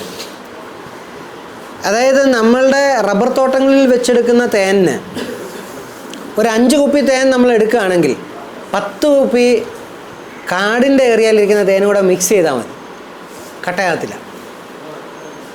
അതല്ല ഈ പ്രാവശ്യം ഒന്ന് ശ്രദ്ധിച്ചു നോക്കൂ. ഈ റബ്ബറിൽ നിന്ന് വരുന്ന തേനിൽ തേൻ നല്ലതാണ്, പക്ഷേ ഗ്ലൂക്കോസിൻ്റെ അളവ് കൂടുതലാണ്. അതതിൻ്റെ കാര്യം. അപ്പം നമ്മളുടെ പ്രദേശത്ത് ഈ റബ്ബർ ഇല്ലാത്ത പ്രദേശത്ത് വെച്ചിരിക്കുന്ന പെട്ടിയിലുള്ള തേൻ കിട്ടുന്നുണ്ടെങ്കിൽ അതും കൂടി ഇതിനകത്ത് അങ്ങ് ബ്ലെൻഡ് ചെയ്താൽ മതി, ഒരു കുഴപ്പമില്ല. ഉള്ളൂ. പക്ഷെ നമുക്ക് അല്ലാതെ ഈ പറങ്കിമാവൊക്കെയുള്ള സ്ഥലങ്ങളിൽ നമ്മുടെ പെട്ടി വെച്ചിട്ടുണ്ടെങ്കിൽ അതിൽ നിന്നൂടെ കിട്ടുന്ന തേനിനകത്ത് അങ്ങ് ബ്ലെൻഡ് ചെയ്താൽ മതി. നമ്മളിപ്പം ഒരു ഒക്ടോബർ നവംബർ മാസത്തിൽ തേനട കിട്ടിയിട്ട് തേനാക്കും, നമ്മൾ വെക്കുന്ന പഞ്ചസാരലായനിയാണ് ഈ തേനാക്കുന്നെങ്കിൽ നമുക്ക് എന്ത് ചെയ്യാൻ പറ്റും? അത് എടുത്ത് സ്റ്റോർ ചെയ്യണം? ഇല്ല, അത് നമുക്കൊരു കാരണവശാലും ഉപയോഗിക്കാൻ പാടില്ല. ആ തേൻ നമ്മൾ നമ്മുടെ ലാബിൽ കൊണ്ട് കൊടുത്തു കഴിഞ്ഞാൽ അടുത്ത സെക്കൻഡിൽ തന്നെ അവർ പറയുന്നത് ആഡഡ് ഷുഗേഴ്സ് ആണ്. ഫിഷ് ടെസ്റ്റ് നടത്തി അപ്പോഴറിയാം പഞ്ചസാര ഉണ്ടെന്ന് പറയും. അത് നമുക്ക് ഉപയോഗിക്കാൻ പറ്റില്ല. പിടിച്ചു കഴിഞ്ഞാൽ ഇതിനേക്കാൾ വലിയ ഫൈനാണ്. ഒരിക്കലും ചെയ്യാൻ പാടില്ല. സൂപ്പർ വെക്കുന്നതിന്, അതെ, സൂപ്പർ വെക്കുന്നതിന് ഒരാഴ്ച മുമ്പേ നമ്മൾ എന്ത് ചെയ്യണം? പഞ്ചസാര കൊടുക്കുന്നത് നിർത്തണം. എന്നിട്ട് കഴിവതും നമ്മുടെ തേനീച്ചക്കൂട്ടിലെ അടകളിൽ ഡ്രൈ ആയി വരണം. ഒരു 90% അതിനകത്ത് നാളെ അവരെ കൊണ്ട് കുടിപ്പിച്ച് തീർക്കണം. ഇല്ലെങ്കിൽ എന്ത് പറ്റുമെന്ന് വെച്ചാൽ തേൻ എടുത്തു കഴിഞ്ഞാൽ അതിനകത്ത് പഞ്ചസാര കലരും, യാതൊരു സംശയമില്ല. നമ്മുടെ അനീഷില്ലേ, മലപ്പുറം കാപ്പിൽ അനീഷ്, നമ്മുടെ പെട്ടിയൊക്കെ ഉണ്ടാകും. അനീഷിനെ ഞാൻ പരിചയപ്പെടുന്നത് വർഷങ്ങൾക്ക് മുമ്പ് ട്രെയിനേ വെച്ചാൽ. എനിക്കിവിടെ പറഞ്ഞായിട്ട് ഓർമ്മയുണ്ട്, എനിക്ക് തോന്നുന്നു പറഞ്ഞു. ഞാനൊരു പ്രാവശ്യം നിലമ്പൂർ ക്ലാസ് എടുക്കാനായിട്ട് പോകുമ്പോൾ അന്ന് രാജറാണി എക്സ്പ്രസ്സും അമൃതയും കൂടെ ഒരുമിച്ച്. അപ്പം ഞാൻ ഈ രാജറാണിയുടെ പാർട്ടിലിരിക്കുക. ഇങ്ങനെ ഇരുന്ന് നോക്കിയപ്പോഴേ ഒരു സീറ്റിൻ്റെ ഇടയിൽ ഒരു 5-10 എക്സ്ട്രാക്ടർ ഇരിക്കുന്നു. പിന്നെ ഒരു ചാക്കിനകത്ത് വേറെ കുറേ സാധനങ്ങളൊക്കെ. അപ്പോൾ സൂക്ഷിച്ച് അപ്പോൾ ഞാൻ നോക്കിയപ്പോൾ എനിക്ക് മനസ്സിലായി അത് തേനയുടെ കത്തിയും കുറച്ച് ഫ്രെയിം പിന്നെ പുതിയ എക്സ്ട്രാക്ടറൊക്കെയാണ്. അപ്പോൾ ഞാൻ അവിടെ ഇങ്ങനെ ശ്രദ്ധിച്ചിരുന്നു. അതിൻ്റെ അടുത്ത് ആരുമില്ല, സീറ്റിൽ ആരുമില്ല. കുറച്ച് കഴിഞ്ഞപ്പോൾ ഒരു മനുഷ്യൻ വന്ന് സീറ്റിൻ്റെ അടുത്ത് വന്നിരുന്നു. ഇരുന്ന് നോക്കി ഒരു ചെറുപ്പക്കാരനാണ്. അങ്ങനെ ഞാൻ അയാളെ പരിചയപ്പെടുന്ന ആ ആളാണ് ഈ അനീഷ് എന്ന് പറയുന്നത്. അപ്പം ഞാൻ അനീഷിനോട് ഇങ്ങനെ കാര്യങ്ങളൊക്കെ ചോദിച്ചു. അനീഷ എന്തായിരുന്നു, നിങ്ങളെവിടെയാണ് തേനീച്ച വളർത്തുന്നത്? അപ്പോൾ പറഞ്ഞു ഞാൻ ഇവിടുത്തുകാരനാണ്, എൻ്റെ കൂടെ പണിയുന്നവർ തിരുവനന്തപുരത്തുകാരുണ്ട്, അപ്പോൾ അവരെ കാണാനും വിളിക്കാനും പോയതാണ്. എടുപ്പാകാറായി, പിന്നെ അപ്പോൾ എക്സ്ട്രാക്ടറൊക്കെ പുതിയത് വേണം. ചോദിച്ചോണ്ട് പറഞ്ഞു 10,000-3,500 കൂടുണ്ട്. അപ്പോൾ തന്നെ നമുക്ക് മനസ്സിലായി വലിയൊരു കർഷകനാണ്. അപ്പം പുള്ളിയുടെ കഥയൊക്കെ പറഞ്ഞു. ചെറിയ പ്രായത്തിൽ 8ാം ക്ലാസ്സിലായപ്പം വീടിൻ്റെ കാര്യങ്ങളൊക്കെ ചുമതലയേക്കേണ്ടി വന്നതുകൊണ്ട് ഈ തമിഴന്മാരുടെ കൂടെ തേനീച്ചയ്ക്ക് തീറ്റ കൊടുക്കാൻ പോയി പഠിച്ച. എന്നിട്ട് ഇപ്പം സ്വന്തമായിട്ട് വന്നപ്പോഴും പുള്ളി എന്നോട് പറഞ്ഞു, സാറേ ഞാൻ ചോദിച്ചപ്പോൾ എന്നിട്ട് രക്ഷപ്പെട്ടോ, ഇത്രയും കൂടില്ലേ? അപ്പോൾ പറഞ്ഞു, സാറേ ഞാൻ ഇപ്പോഴും രക്ഷപ്പെട്ടിട്ടില്ല. തേനെടുക്കുന്നുണ്ട്, കുറേ തേനൊക്കെ വിൽക്കുന്നുണ്ട്, അതിന് ഒരു പൊത്തുപൊരുത്ത വിലയെ കിട്ടത്തുള്ളൂ, നല്ല വില കിട്ടുന്നില്ല, ഇത് എവിടെ കൊണ്ട് കൊടുക്കാൻ പറ്റുമെന്ന് എനിക്കറിയത്തില്ല എന്നൊക്കെ ഇങ്ങനെ കാര്യങ്ങളെല്ലാം പറഞ്ഞപ്പോൾ ഞാൻ ഇങ്ങനെ സംസാരിച്ച് പല കാര്യങ്ങൾ സംസാരിച്ച് വന്നപ്പോൾ എന്നോട് പറഞ്ഞു, സാറേ കഴിഞ്ഞ വർഷത്തെയും അതിന് തൊട്ട് മുമ്പുള്ള വർഷത്തെയും ഒരു 300-400 കിലോ തേൻ എൻ്റെ ഇരിപ്പുണ്ട്. അത് ഞാൻ ആദ്യം എടുത്ത തേനാണ്. ആ തേനിൽ ഇങ്ങനൊരു പ്രശ്നമുണ്ട്, ഇതിനകത്ത് പഞ്ചസാര കലർന്നിട്ടുണ്ട്. കാരണം നമ്മൾ മേളിൽ കെട്ടിക്കൊടുത്തിട്ട് തീറ്റ കൊടുത്ത് സൂപ്പർ കെട്ടിച്ചതാണ്. അത് ടെസ്റ്റിന് കൊടുത്തപ്പം ആഡ് ഷുഗർ ഉണ്ടെന്ന് പറഞ്ഞു. ഇതെന്ത് ചെയ്യാൻ പറ്റുമെന്ന് അറിയാം. ഞങ്ങളൊക്കെ എല്ലാ വർഷവും വീണ്ടും കുറച്ച് പഞ്ചസാരയും കൂടെ കലക്കി ചേർത്ത് തേനീച്ചയ്ക്കൊക്കെ കൊടുക്കുക ചെയ്യുന്നത്. അങ്ങനെ ചിലപ്പോൾ കൊടുക്കുമ്പോൾ ചില തേനീച്ചയ്ക്ക് വയറിളക്കം ഉണ്ടാകുന്നുണ്ട്. സാറേ അതുകൊണ്ടൊരു വലിയ പ്രതിസന്ധിയില്ല. അത്രയും സാധനം ആരെങ്കിലും 10-40 രൂപ വെച്ച് കിലോയ്ക്ക് തന്നിരുന്നതിൽ ആ വില കിട്ടിയിരുന്നെങ്കിൽ അത്യാവശ്യം കടം വീടാനൊക്കെയുള്ള പൈസ കിട്ടിയത്. എവിടെയെങ്കിലും കൊടുക്കാനുള്ള മാർഗമുണ്ടോ എന്ന് ചോദിച്ചു. അപ്പം ഞാൻ ആരാണെന്നും അനീഷിന് അറിയത്തില്ല. അപ്പോൾ ഞാൻ പിന്നെ പറഞ്ഞു, അനീഷിനോട് പറഞ്ഞു, ഞാൻ അനീഷ ഇന്നടത്ത് ജോലി ചെയ്യുന്ന ആളാണ്, ഇന്ന ജോലിയാണ് ചെയ്യുന്നതെന്നൊക്കെ പറഞ്ഞു. അങ്ങനെ ഞങ്ങൾ വലിയ കൂട്ടുകാരെ. അങ്ങനെ ഞാൻ അനീഷിൻ്റെ നമ്പറൊക്കെ മേടിച്ചുകൊണ്ട് വരുന്നു. ഞാൻ വീട്ടിൽ വന്നു കഴിഞ്ഞിട്ട് തിരിച്ച് വരുമ്പം ഇതേപോലെ തന്നെ ട്രെയിനിൽ വരുമ്പോൾ ഒരു മനുഷ്യനായിട്ട് പരിചയപ്പെടാനിടയായി. അയാൾ അങ്കമാലിയിൽ ഇറങ്ങുന്നതിന് മുമ്പ് ഞങ്ങൾ പരിചയപ്പെട്ടപ്പോൾ എന്നോട് പറഞ്ഞു, പുള്ളിക്ക് വലിയൊരു ബേക്കറിയാണ് ചാലക്കുടിയിലും കണ്ട ഉള്ളത്, കൊരട്ടി, അതാണ് അയാളുടെ സ്ഥലം. ഒരു ബേക്കറിയാണ്. സാറേ എനിക്ക് ബേക്കറി ഞങ്ങൾ മുട്ടായി ഉണ്ടാക്കി വയ്ക്കുന്നു. ആ മുട്ടായിക്കകത്ത് ഞങ്ങൾ തേൻ ചേർക്കുന്നുണ്ട്. അപ്പം പ്രശ്നം എന്താണെന്ന് ചോദിച്ചു കഴിഞ്ഞാൽ, തേൻ മേടിച്ചതിനകത്ത് ചേർക്കണമെങ്കിൽ നല്ല വില, തേനിന് നല്ല വില കൊടുത്താലേ നല്ല തേൻ കിട്ടത്തുള്ളൂ. ചെറിയ വിലയ്ക്ക് തേൻ കിട്ടാൻ വല്ല മാർഗമുണ്ടോ? കാരണം ഞാൻ ഇതിനകത്ത് ജോലി ചെയ്യുന്നതെന്ന് അറിഞ്ഞുകൊണ്ട് അതിനോട് ചോദിച്ചത്. പെട്ടെന്ന് തന്നെ മനസ്സിൽ ഓർമ്മ വന്നു നമ്മുടെ അനീഷിനെ.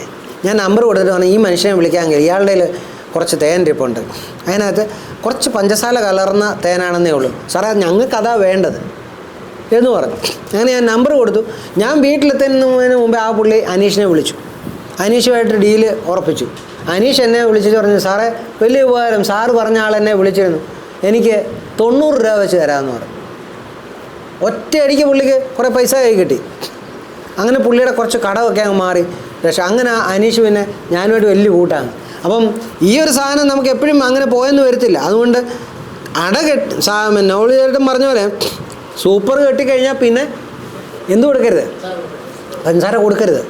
അങ്ങനെ കൊടുത്ത് കെട്ടിക്കുന്നത് ഏറ്റവും വലിയ അപകടമാണ്. കാരണം നിങ്ങൾ കൊണ്ടുവന്ന് ആ തേൻ വിൽക്കാൻ ചെല്ലുമ്പോൾ ഏതെങ്കിലും തലതെറിച്ച ഒരാൾക്ക് തോന്നുമായി ഇതൊന്നൊരു പണി കൊടുത്തേക്കാം, കൊണ്ട് ലാബിലൊരു ടെസ്റ്റ് നടത്തിയേക്കാമെന്ന് വിചാരിച്ചാൽ അതിനകത്ത് ഷുഗർ ഉണ്ടെന്ന് കണ്ടു കഴിഞ്ഞാൽ അവർ ഉപഭോക്തൃ കോടതിയിൽ പോയി കഴിഞ്ഞാൽ 10 ലക്ഷം രൂപ വരെ പിഴയാണ്. 5 അല്ല 10 ലക്ഷം. അവിടെ പ്രശ്നം അഡൾട്രേഷൻ, അതാണ് അവിടുത്തെ അവർ ഇടുന്ന വകുപ്പെന്ന് പറയുന്നത്. ചിലപ്പോൾ 5 വർഷം തടവിലും കിടക്കേണ്ടി വരും. അതുകൊണ്ട് ദയവ് ചെയ്ത് ഒരു തേനീച്ച കർഷകനും പഞ്ചസാര കൊടുത്ത് അടകെട്ടിപ്പിക്കാൻ നോക്കരുത് ഈ സൂപ്പർ ചേമ്പറിനകത്ത്. അത് അടകെട്ടാനുള്ള സമയം ആകുന്നതിന് ഒരാഴ്ച മുമ്പേ നമ്മൾ തേനീച്ചയ്ക്ക് തീറ്റ കൊടുക്കുന്നത് നിർത്തണം. അത് നമുക്ക് എപ്പോൾ മനസ്സിലാവും? പുഴുവറയുടെ മുകളിൽ നിന്ന് മുകളിലോട്ട് കെട്ടാനുള്ള ആ പുതിയ അട കെട്ടാൻ തുടങ്ങുന്ന കാണുമ്പോൾ മനസ്സിലാവും പ്രകൃതിയിലുണ്ട്. അതിൽ നിന്ന് എടുത്തുകൊണ്ട് വന്നവർ കെട്ടാൻ തുടങ്ങി, അവർക്ക് ആഹാരം കിട്ടി തുടങ്ങിയിട്ടുണ്ട്. അപ്പം നമുക്ക് തീറ്റ നിർത്താം. എനിക്കറിയാം സാറേ, അത് ഇന്നലെ അവിടുത്തെ ക്ലാസ്സിൽ ഞാൻ പറഞ്ഞു, പത്തനംതിട്ടയിലുള്ളൊരു പെൺകുട്ടിയാണ് അതിൻ്റെ ഇവിടുത്തെ മാർക്കറ്റിംഗ് മാനേജർ. ആരെങ്കിലും നിങ്ങളെ അങ്ങനെ ഒരു പെൺകുട്ടി ഫോണിൽ വിളിച്ച് ഞങ്ങൾ കുറഞ്ഞ വിലയ്ക്ക് തേൻ തരാം എന്ന് പറഞ്ഞാൽ ദയവായിട്ട് അതിനകത്ത് വീഴരുത്. ചൈനയിൽ നിന്നാണ് സാധനം വരുന്നത്. ചൈനീസ് ഷുഗർ സിറപ്പാണ്. അതായത് നമ്മളുടെ കോൺ വാറ്റിയെടുക്കുന്ന, അതിൽ നിന്ന് ബ്ലീച്ച് എന്താ കാസ്റ്റിക് സോഡ ഉപയോഗിച്ച് ബ്ലീച്ച് ചെയ്തെടുക്കുന്ന ഡെക്സ്ട്രോ സിറപ്പാണ്. അത് 40 രൂപ വിലയേ ഉള്ളൂ. തേനയല്ല. ആ സാധനം നമ്മുടെ കേരളത്തിൽ ഇഷ്ടം പോലെ ഇറങ്ങിയിട്ടുണ്ട്. അതൊക്കെ നമ്മളിപ്പം സാറ് പറയാ എനിക്ക് നല്ല എന്താ പറയുന്നത് ലിച്ചിയുടെ മണമുള്ള തേൻ തരണമെന്ന് പറഞ്ഞാൽ ആ തേൻ തരും. നമ്മുടെ മാർക്കറ്റിൽ ഇപ്പോൾ പ്രശ്നം എന്താണെന്ന് ചോദിച്ചു കഴിഞ്ഞാൽ, സാറ് കൊണ്ടുവന്ന് 150 രൂപയ്ക്ക് തേൻ കൊടുക്കാന്ന് പറഞ്ഞാൽ 70 കൊടുക്കാൻ ആളിവിടെ ഉണ്ട്. അത് ഈ പത്തനംതിട്ടയിൽ നിന്നായി വരുന്നത്. അവർ പലരെയും നമ്മുടെ തേനീച്ച കർഷകർ അവർക്കറിയാം, ഈ ഗ്രൂപ്പിലൊക്കെ ഇങ്ങനെ കാണും, അല്ലെങ്കിൽ നെറ്റിൽ കാണും, ഇത്ര കൂടുണ്ടെന്ന് കാണുമല്ലോ. അവരെ സമീപിക്കുന്നുണ്ട്, ഒത്തിരി പേരെ സമീപിക്കുന്നുണ്ട്. അടുത്ത ദിവസം തന്നെ ഒരാൾ വിളിച്ചിരുന്നു, സാറേ ഇന്നിടത്തുനിന്ന് പത്തനംതിട്ടയിൽ ഇങ്ങനെ ഒരാളെന്നെ വിളിച്ചു, അത് നല്ല തേനാണോ എന്ന് ചോദിച്ചിട്ട്. ഇത് വരുന്നത് ബീഹാറിൽ നിന്നാണ് വരുന്നത്. ഈ സാധനം 40 രൂപയ്ക്ക് കിലോയ്ക്ക് തരും. നിങ്ങൾ പറയുന്ന നിറം, നിങ്ങൾ പറയുന്ന മണം, നിങ്ങൾ പറയുന്ന രുചി, അതൊക്കെ കറക്റ്റ് 20 താഴെയാണ്. അത് കട്ടയാകത്തുമില്ല. കാരണം ഡെക്സ്ട്രോസാണ്, ഗ്ലൂക്കോസ് അല്ല. ഈ ഡെക്സ്ട്രോസ് സിറപ്പ് നമുക്ക് ഈ കേക്കൊക്കെ ഉണ്ടാക്കാനുള്ള സാധനം മേടിക്കാൻ പോകുന്ന കടയിൽ കിട്ടും. ഈ സാധനം ഇവിടെ മാർക്കറ്റിൽ ഇഷ്ടം പോലെ വരുന്നുണ്ട്. അതിനെ മത്സരിച്ച് വേണം നമ്മൾ രക്ഷപ്പെടാൻ വേണ്ടി. എവിടെയെങ്കിലും ആരെങ്കിലും അങ്ങനെ കണ്ട എത്രയും വേഗം അത് അറിയിക്കേണ്ട സ്ഥാനത്ത് അറിയിക്കുക എന്നുള്ളതാണ്. ഇല്ലെങ്കിൽ നമ്മൾ രക്ഷപ്പെടത്തില്ല. കാരണം ഇത് മത്സരിക്കാൻ പറ്റത്തില്ല. എങ്ങനെ മത്സരിക്കും? നമുക്കിപ്പം നമ്മൾ തേനീച്ച വളർത്തി തേനെടുത്ത് ആ തേൻ 350-400 വിറ്റാൽ നമുക്ക് മുതലാവുന്നില്ല. പക്ഷെ നല്ല തേനാണെങ്കിൽ, ഈ നല്ല അല്ലാത്തവർക്ക് അവർക്ക് 80-40 രൂപയ്ക്ക് കിട്ടുന്നത് 80-90 കൊണ്ട് കൊടുക്കാം. ഇവിടെ വരുന്നുണ്ട്, ഇഷ്ടം പോലെ ഉണ്ട്. 2 കണ്ടെയ്നർ തേനാണ് വന്നിരിക്കുന്നത് കേരളത്തിൽ. 80 ടൺ തേൻ അത് വന്നിട്ടുണ്ട്. അതൊന്ന് ആലോചിച്ച് നോക്കി. അത് നമ്മൾ വളരെ ജാഗ്രത പാലിക്കേണ്ട ഒരു കാര്യമാണ്. അപ്പം നമ്മൾ ആയിക്കോട്ടെ, തേനീച്ച കൂടിൽ നമ്മൾ പിരിക്കുന്നു, അല്ല അടയെടുക്കുന്നു. അടയെടുത്ത് കഴിഞ്ഞാൽ എപ്പോഴും നമ്മൾ അട കെട്ടുമ്പം താഴെ നമ്മുടെ സൂപ്പർ ചേമ്പറിൻ്റെ അകത്തെ ഫ്രെയിമിൽ അടിയിലെ പടിയിൽ നിന്ന് മുകളിലേക്ക് തിരിച്ച് വേണം കെട്ടാൻ. താഴോട്ട് വളഞ്ഞിരുന്നത് മുകളിലേക്ക് വളഞ്ഞു വരത്തക്കൊണ്ടായിട്ട് വേണം നമ്മൾ കെട്ടിക്കൊടുക്കാൻ. എപ്പോഴും എന്ന് പറഞ്ഞാൽ അറയുടെ ചരിവ് നേരെ തിരിച്ചാക്കണം. തിരിച്ചാക്കിയില്ല എങ്കിൽ ഒന്ന് തേൻ നിറയ്ക്കാൻ അവർക്ക് ബുദ്ധിമുട്ടുണ്ട്. രണ്ടാമത് താഴേക്ക് ചരിഞ്ഞിരിക്കുന്ന കണ്ടു കഴിഞ്ഞാൽ റാണി അതിൽ മുട്ടയിടും. കാരണം വേലക്കാരികൾ പറയും അവിടെ അത് പുഴുക്കൾക്ക് വേണ്ടിയുള്ള അറയാണെന്ന് പറഞ്ഞ് അവരെ അവിടെ കയറ്റി മുട്ടയിടിക്കുക. അതിന് ഒരു മാർഗ്ഗം നമുക്കിതേ ഉള്ളൂ, ഈ എക്സ്ക്ലൂഡർ. ഇതിപ്പോൾ ഒരു നല്ലൊരു മാർഗ്ഗമായിട്ട്. ഇതിനിപ്പോൾ എത്ര സാറേ വില? ആരുടെ മടി? പൗലോ സാറിന്. അല്ല പിന്നെ നൗലിയേട്ടന് എത്ര വെച്ചാണ് കൊടുക്കുന്നത് ഇപ്പോൾ ഇവിടെ? 65.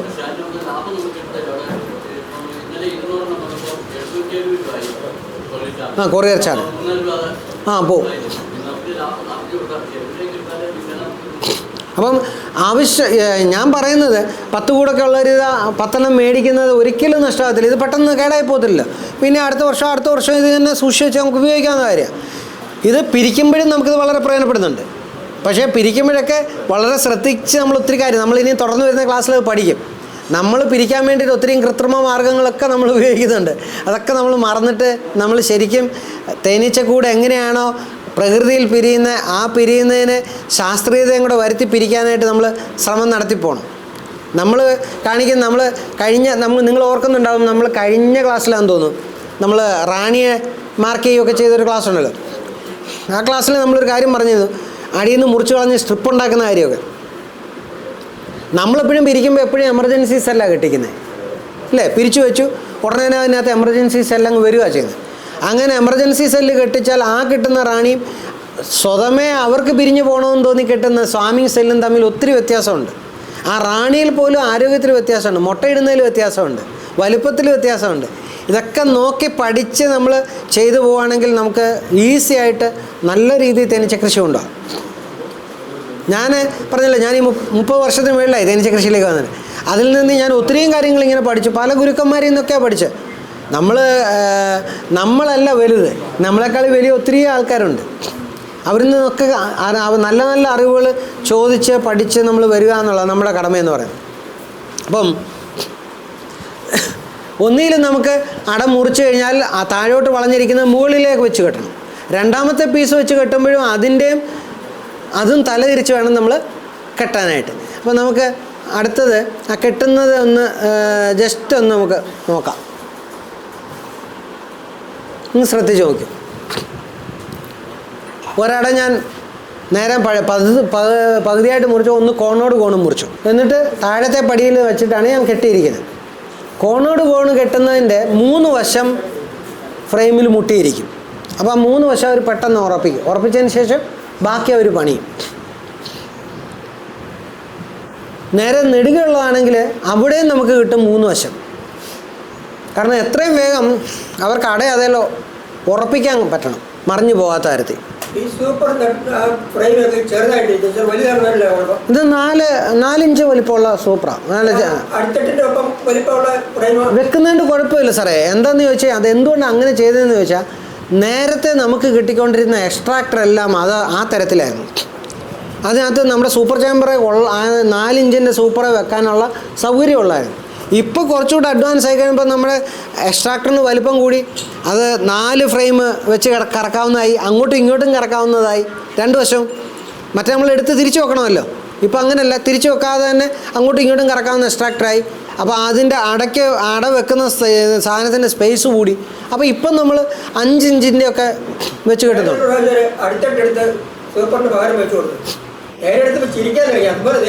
തേനുണ്ട്, പക്ഷേ അന്നേരം നമ്മുടെ എക്സ്ട്രാക്ടറിനകത്ത് വെക്കാൻ പാടാ. അതിനെല്ലാം വലിപ്പമുള്ള എക്സ്ട്രാക്ടറാണെങ്കിൽ കുഴപ്പമില്ല. അതാണ് അടുത്തൊരു വിഷയം. വലിപ്പം കൂടുമ്പോൾ ഇത് അടന്നു പോകാനുള്ള സാധ്യത കൂടുതലാണ്. അതുകൊണ്ട് ചെയ്യേണ്ട ഏറ്റവും നല്ലൊരു ഐഡിയ എന്ന് പറയുന്നത്, എൻ്റെ ഒരു അഭിപ്രായം പറഞ്ഞാൽ സൂപ്പർ ചാമ്പറിലായാലും നമ്മൾ കമ്പി കെട്ടുന്നത് നല്ലതാണ്.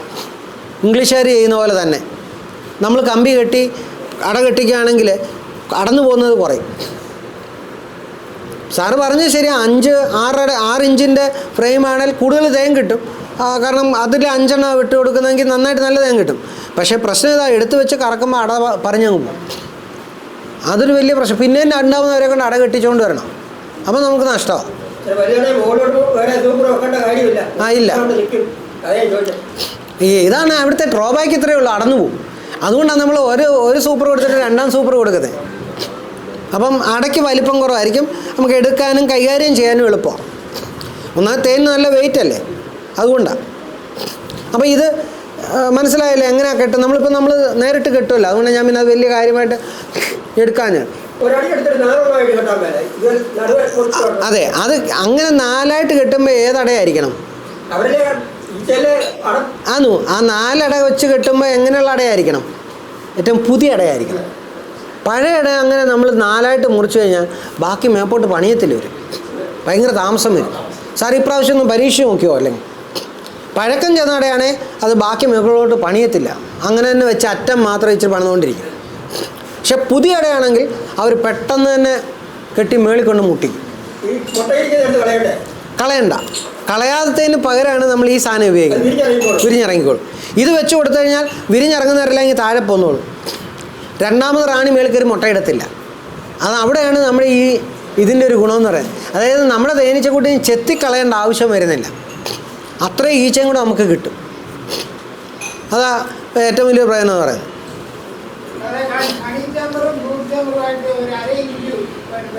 ഉയർത്തി വെക്കുന്നതുകൊണ്ട് കുഴപ്പമൊന്നുമില്ല സാറേ. പീക്ക് ടൈമിൽ, അതായത് മാക്സിമം തേനീച്ചകൾ തേനെടുത്തുകൊണ്ട് വരുന്ന സമയത്ത് അങ്ങനെ വെക്കുന്നതുകൊണ്ട് കുഴപ്പമില്ല.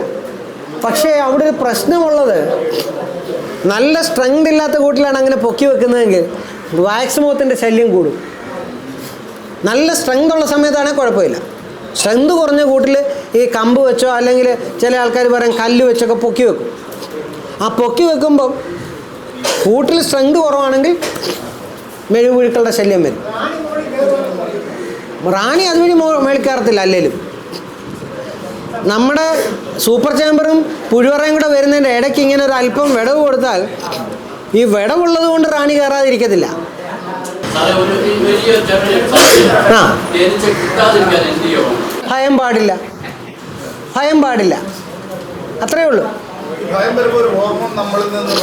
ഭയം വരുമ്പോൾ നമ്മുടെ കക്ഷത്തിൽ നിന്ന് കോർട്ടിസോൺ എന്ന് പറയുന്ന ഒരു രാസവസ്തു, അതായത് ഒരു ഹോർമോണാണ്, നമ്മുടെ കക്ഷത്തിലെ വിയർപ്പ് ഗ്രന്ഥിയിൽ കൂടെ അത് പുറത്തു വരും.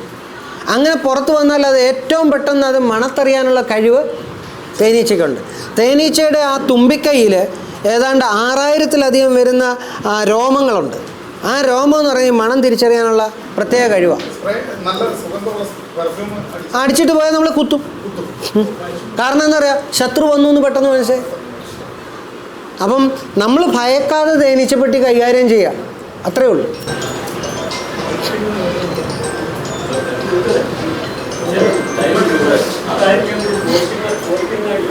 എന്തോ ആ, അതൊരു വലിയ നല്ലൊരു ചോദ്യമാണ്. എന്താണെന്നറിയാം, എനിക്കിഷ്ടപ്പെട്ടൊരു ചോദ്യമാണ്. ഞാൻ രാവിലെ എഴുന്നേറ്റു, പേപ്പറൊക്കെ എടുത്തു, ഗേറ്റൊക്കെ തുറന്നു, അവിടെ ന്യൂസ് പേപ്പർ ഇരുന്നു, പേപ്പർ എടുത്തുകൊണ്ട് വന്നു, അതും കൊണ്ട് സിറ്റൗട്ടിൽ വന്ന് അവിടെ നിന്ന് പേപ്പർ വായിച്ചുകൊണ്ട്, അപ്പോൾ എൻ്റെ ഭാര്യ എനിക്കൊരു കട്ടൻ ചായയൊക്കെ കൊണ്ട് തന്നു, അതും കുടിച്ച് പേപ്പർ വായിച്ചുകൊണ്ട് ഇങ്ങനെ. അപ്പോഴാണ് എൻ്റെ തെക്കേലെ വീട്ടിലെ ജയപ്രകാശ് എന്ന പുള്ളിയുടെ പ്രകാശ് അങ്ങോട്ട് വന്നു. പ്രകാശ് വന്നേച്ച് എന്തൊക്കെയുണ്ട് അച്ഛാ എന്നൊക്കെ, നമ്മൾ കണ്ടിട്ട് കുറേ ദിവസമായില്ല എന്നൊക്കെ പറഞ്ഞ് പുള്ളി പതുക്കെ ഒരു സിഗരറ്റ് എടുത്ത് കത്തിച്ചു, വലിച്ചേച്ചു. ആ പുക എൻ്റെ മുഖത്തോട്ട് ഊതുക. എനിക്കിഷ്ടപ്പെടുമോ? ഇല്ല. അപ്പോൾ പിന്നെ നമ്മൾ തേനീച്ചയുടെ മുഖത്തോട്ട് പുകയടിച്ചാലോ? അവർക്കും ഇതേ ബുദ്ധിമുട്ടുണ്ട്. എന്താണെന്ന് ചോദിച്ചു കഴിഞ്ഞാൽ അവർക്കും ആരോഗ്യ പ്രശ്നങ്ങളുണ്ടാകും. കൊച്ചു കുഞ്ഞുങ്ങൾക്ക് ആ പുക ധാരാളമായിട്ട് ചെന്ന് കഴിഞ്ഞാൽ ആ കൊച്ചു കുഞ്ഞുങ്ങളുടെ വളർച്ചയെ അത് നന്നായിട്ട് ബാധിക്കും. മിക്ക ആൾക്കാരും സ്മോക്കർ കൈ കിട്ടിക്കഴിഞ്ഞാൽ അവർക്കൊരു രസമാണ്. അവരാ പെട്ടിക്കകത്തോടങ്ങ് പുകച്ച് നമ്മുടെ റബ്ബറിൻ്റെ റബ്ബർ ഷീറ്റ് പുകയിടുന്ന പോലെ. അതിനകത്തെ കൊച്ചുങ്ങളെല്ലാം എന്ത് ചെയ്യും? ചിലപ്പോൾ ചത്തുപോകും, ചിലത് മയങ്ങിപ്പോവും. ആ ചെറിയ പ്രായം കുറഞ്ഞ വേലക്കാരികളും മയങ്ങിപ്പോവും. ആ മയക്കം കഴിഞ്ഞ് പിന്നെ അവരൊന്ന് നേരെയായി വരണമെങ്കിൽ ഒരു ദിവസം പിടിക്കും. ഈ ഡയബറ്റീസ് ഉള്ള ആൾക്കാർക്കറിയാം, ഡയബറ്റീസ് കുറഞ്ഞു പോയാൽ തല ഇറങ്ങും, വിറയലൊക്കെ വരും, ക്ഷീണം തോന്നും, ചിലപ്പം ബോധക്കെട്ട് പോകും. അങ്ങനെ ഹൈപ്പോഗ്ലൈസീമിയ വന്നു കഴിഞ്ഞുണ്ടല്ലോ, പിറ്റേ ദിവസം അവർ എഴുന്നേക്കത്തില്ല. പിന്നെ ഒരു മാസം കഴിയണം അവരെ നേരെയായി വരണമെങ്കിൽ. അപ്പം എന്ന് പറയുന്ന പോലെ, അപ്പം പുകയടിക്കുന്നതും വളരെ ചെറിയ തോതിൽ മാത്രം മതി. ഇതും നോബൽ സാറിൻ്റെ ഇത് വിൽപ്പനയ്ക്കുണ്ടല്ലോ അല്ലേ? ഇത് വിൽപ്പനയ്ക്കുണ്ടല്ലോ, ഉണ്ടല്ലോ. നമ്മുടെ ഇത് ആൻഡ്വെല്ല്, നമ്മുടെ ഉറുമ്പ് കയറാതിരിക്കാൻ വേണ്ടിയിട്ട് വളരെ നല്ലൊരു പ്രൊഡക്റ്റാണ്. കഴിഞ്ഞ ദിവസം ഞാനൊരു വീഡിയോ ഇട്ടിട്ടുണ്ടായിരുന്നു, സാർ കണ്ടെന്ന് തോന്നിയില്ലേ? ഞാൻ മറ്റേ റബ്ബറിൻ്റെ ചിരട്ടയാണ് കയറ്റിയിട്ട് അതിന് നമ്മുടെ സ്റ്റാൻഡ് ചൂടാക്കാൻ പോകണം, ഉരുക്കാൻ പോകണം. ഇതാകുമ്പം മാത്രമല്ല, ഇതിനകത്ത് ഈ നടുക്ക് ഇങ്ങനെ ഒരു പോർഷൻ ഉള്ളതുകൊണ്ട് നമ്മുടെ പൈപ്പുമായിട്ട് ഇതിനൊരു ബന്ധവും വരത്തില്ല. വെള്ളം ഒഴിച്ചിട്ടാലും, വെള്ളമോ എണ്ണയോ ഒഴിച്ചാലും ഈ പൈപ്പും ഇതുമായിട്ട് കൂട്ടിമുട്ടാത്തത് കൊണ്ട് തുരുമിക്കത്തില്ല. അപ്പം ഉറുമ്പ് കയറാതിരിക്കാൻ ഈ സാധനം, ഈ ആൻഡ്വെൽ 3/4 ഇഞ്ചിൻ്റെ ഉണ്ട് അല്ലേ? ആ 3/4 ഇഞ്ചിൻ്റെ. അപ്പം ഇതിനെന്താ വിലയ്ക്ക് സാർ കൊടുക്കുന്നത്? 15 രൂപ. അതായത് നമ്മുടെ റബ്ബർ പാലിൻ്റെ 6 രൂപയുള്ളൂ. പക്ഷേ സാറ് അതിനൊരു കുഴപ്പമുള്ളത്, ഈ ഒരു സാധനം ഇല്ല ഈ നടുക്കത്തെ.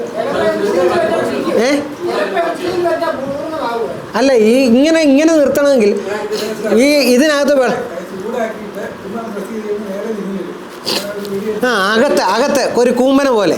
അത് നമ്മുടെ പിന്നെ ആലക്കോടുള്ള തമ്പിസാറ് തീറ്റ കൊടുക്കാനുള്ള പാത്രം ഉണ്ടാക്കുന്ന മോഡൽ. അങ്ങനെ ചെയ്താലും മതി. അങ്ങനെയും ചെയ്യാം നമുക്ക്. പക്ഷേ ഇതെന്ന് പറയുമ്പോൾ ചെറിയ ഒതുക്കമുണ്ട്, വലിയ വലിപ്പമൊന്നും വേണ്ട. ഇനി അഥവാ ഒരു ഈച്ച അതിനകത്ത് വീണാലും രക്ഷപ്പെടും, മറ്റേതിനകത്ത് അത്രയും പെട്ടെന്ന് രക്ഷപ്പെടത്തില്ല. അങ്ങനെയുള്ള പ്രശ്നമുണ്ട്. പറ്റിപ്പോ. ഞാനൊക്കെ ഒഴിക്കുമ്പോൾ കരിയോല ഒഴിക്കുന്നത്, അവിടെ കിടന്നോളൂ. കരിയോലും വെള്ളം കൂടെ മിക്സ് ചെയ്യും. അപ്പം നമുക്കൊരു 15 രൂപയുടെ പ്രശ്നമേ ഉള്ളൂ, വലിയ കാര്യമൊന്നുമില്ല. പിന്നെ 2 തരത്തിലുള്ള നമ്മളുടെ ക്യൂൻ ഗേജ് ഉണ്ട്. ഇതുണ്ട്. ഈ ക്യൂൻ ഗേജ് എന്ന് പറഞ്ഞാൽ നമ്മുടെ വേലക്കാരി ഈച്ചകൾ അതിനകത്ത് കയറി ഇവർക്ക് തീറ്റ കൊടുക്കാനും അവരെ സംരക്ഷിക്കാനും സാധിക്കുമെന്നുള്ള.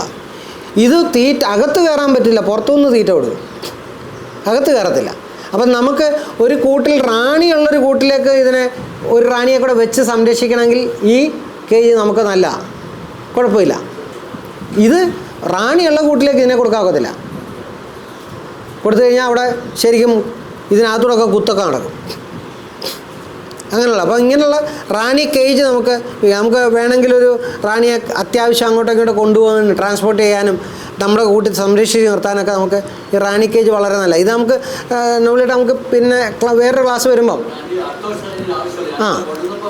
കാണിച്ചതും നമുക്ക് നമ്മുടെ അടുത്ത വളർച്ചാ കാലഘട്ടത്തിൽ വരുന്ന കാര്യങ്ങൾ അന്നേരം അതെ ആ സമയത്തൊക്കെ നമുക്ക് അന്നേരം ഇതിനെക്കുറിച്ച് കൂടുതൽ വിശദമായിട്ടൊരു ഞാനൊരു ക്ലാസ് ചെയ്യാം. അതിൻ്റെ ഇടയ്ക്ക് മാത്രമല്ല നമ്മൾ ഉദ്ദേശിക്കുന്നുണ്ട്, ദൈവം അനുവദിച്ചാൽ നമുക്ക് നമ്മുടെ ഇവിടെ ക്ലാസ്സിനകത്ത് റോയൽ ജെല്ലി അങ്ങനെ എടുക്കാമെന്ന് നമ്മളൊന്ന് പഠിപ്പിക്കാൻ ആഗ്രഹിക്കുന്നുണ്ട്. നമ്മൾ തന്നെ കൃത്രിമമായ സെല്ലുണ്ടാക്കി പുഴുക്കളെ വെച്ച് റോയൽ ജെല്ലി എടുക്കാനുള്ളൊരു പദ്ധതി. ആ സമയത്ത് നമുക്കിത് ആവശ്യം വരും. കാരണം എന്താ വെച്ചാൽ നമുക്ക് റാണിയെ എടുത്ത് വെക്കാനായിട്ടൊക്കെ അപ്പം അന്നേരം നമുക്ക് അതിനെക്കുറിച്ച് കൂടുതൽ നമുക്ക് ഇവർക്ക് കൂടുതൽ കാര്യങ്ങൾ പറഞ്ഞു കൊടുക്കും. അപ്പം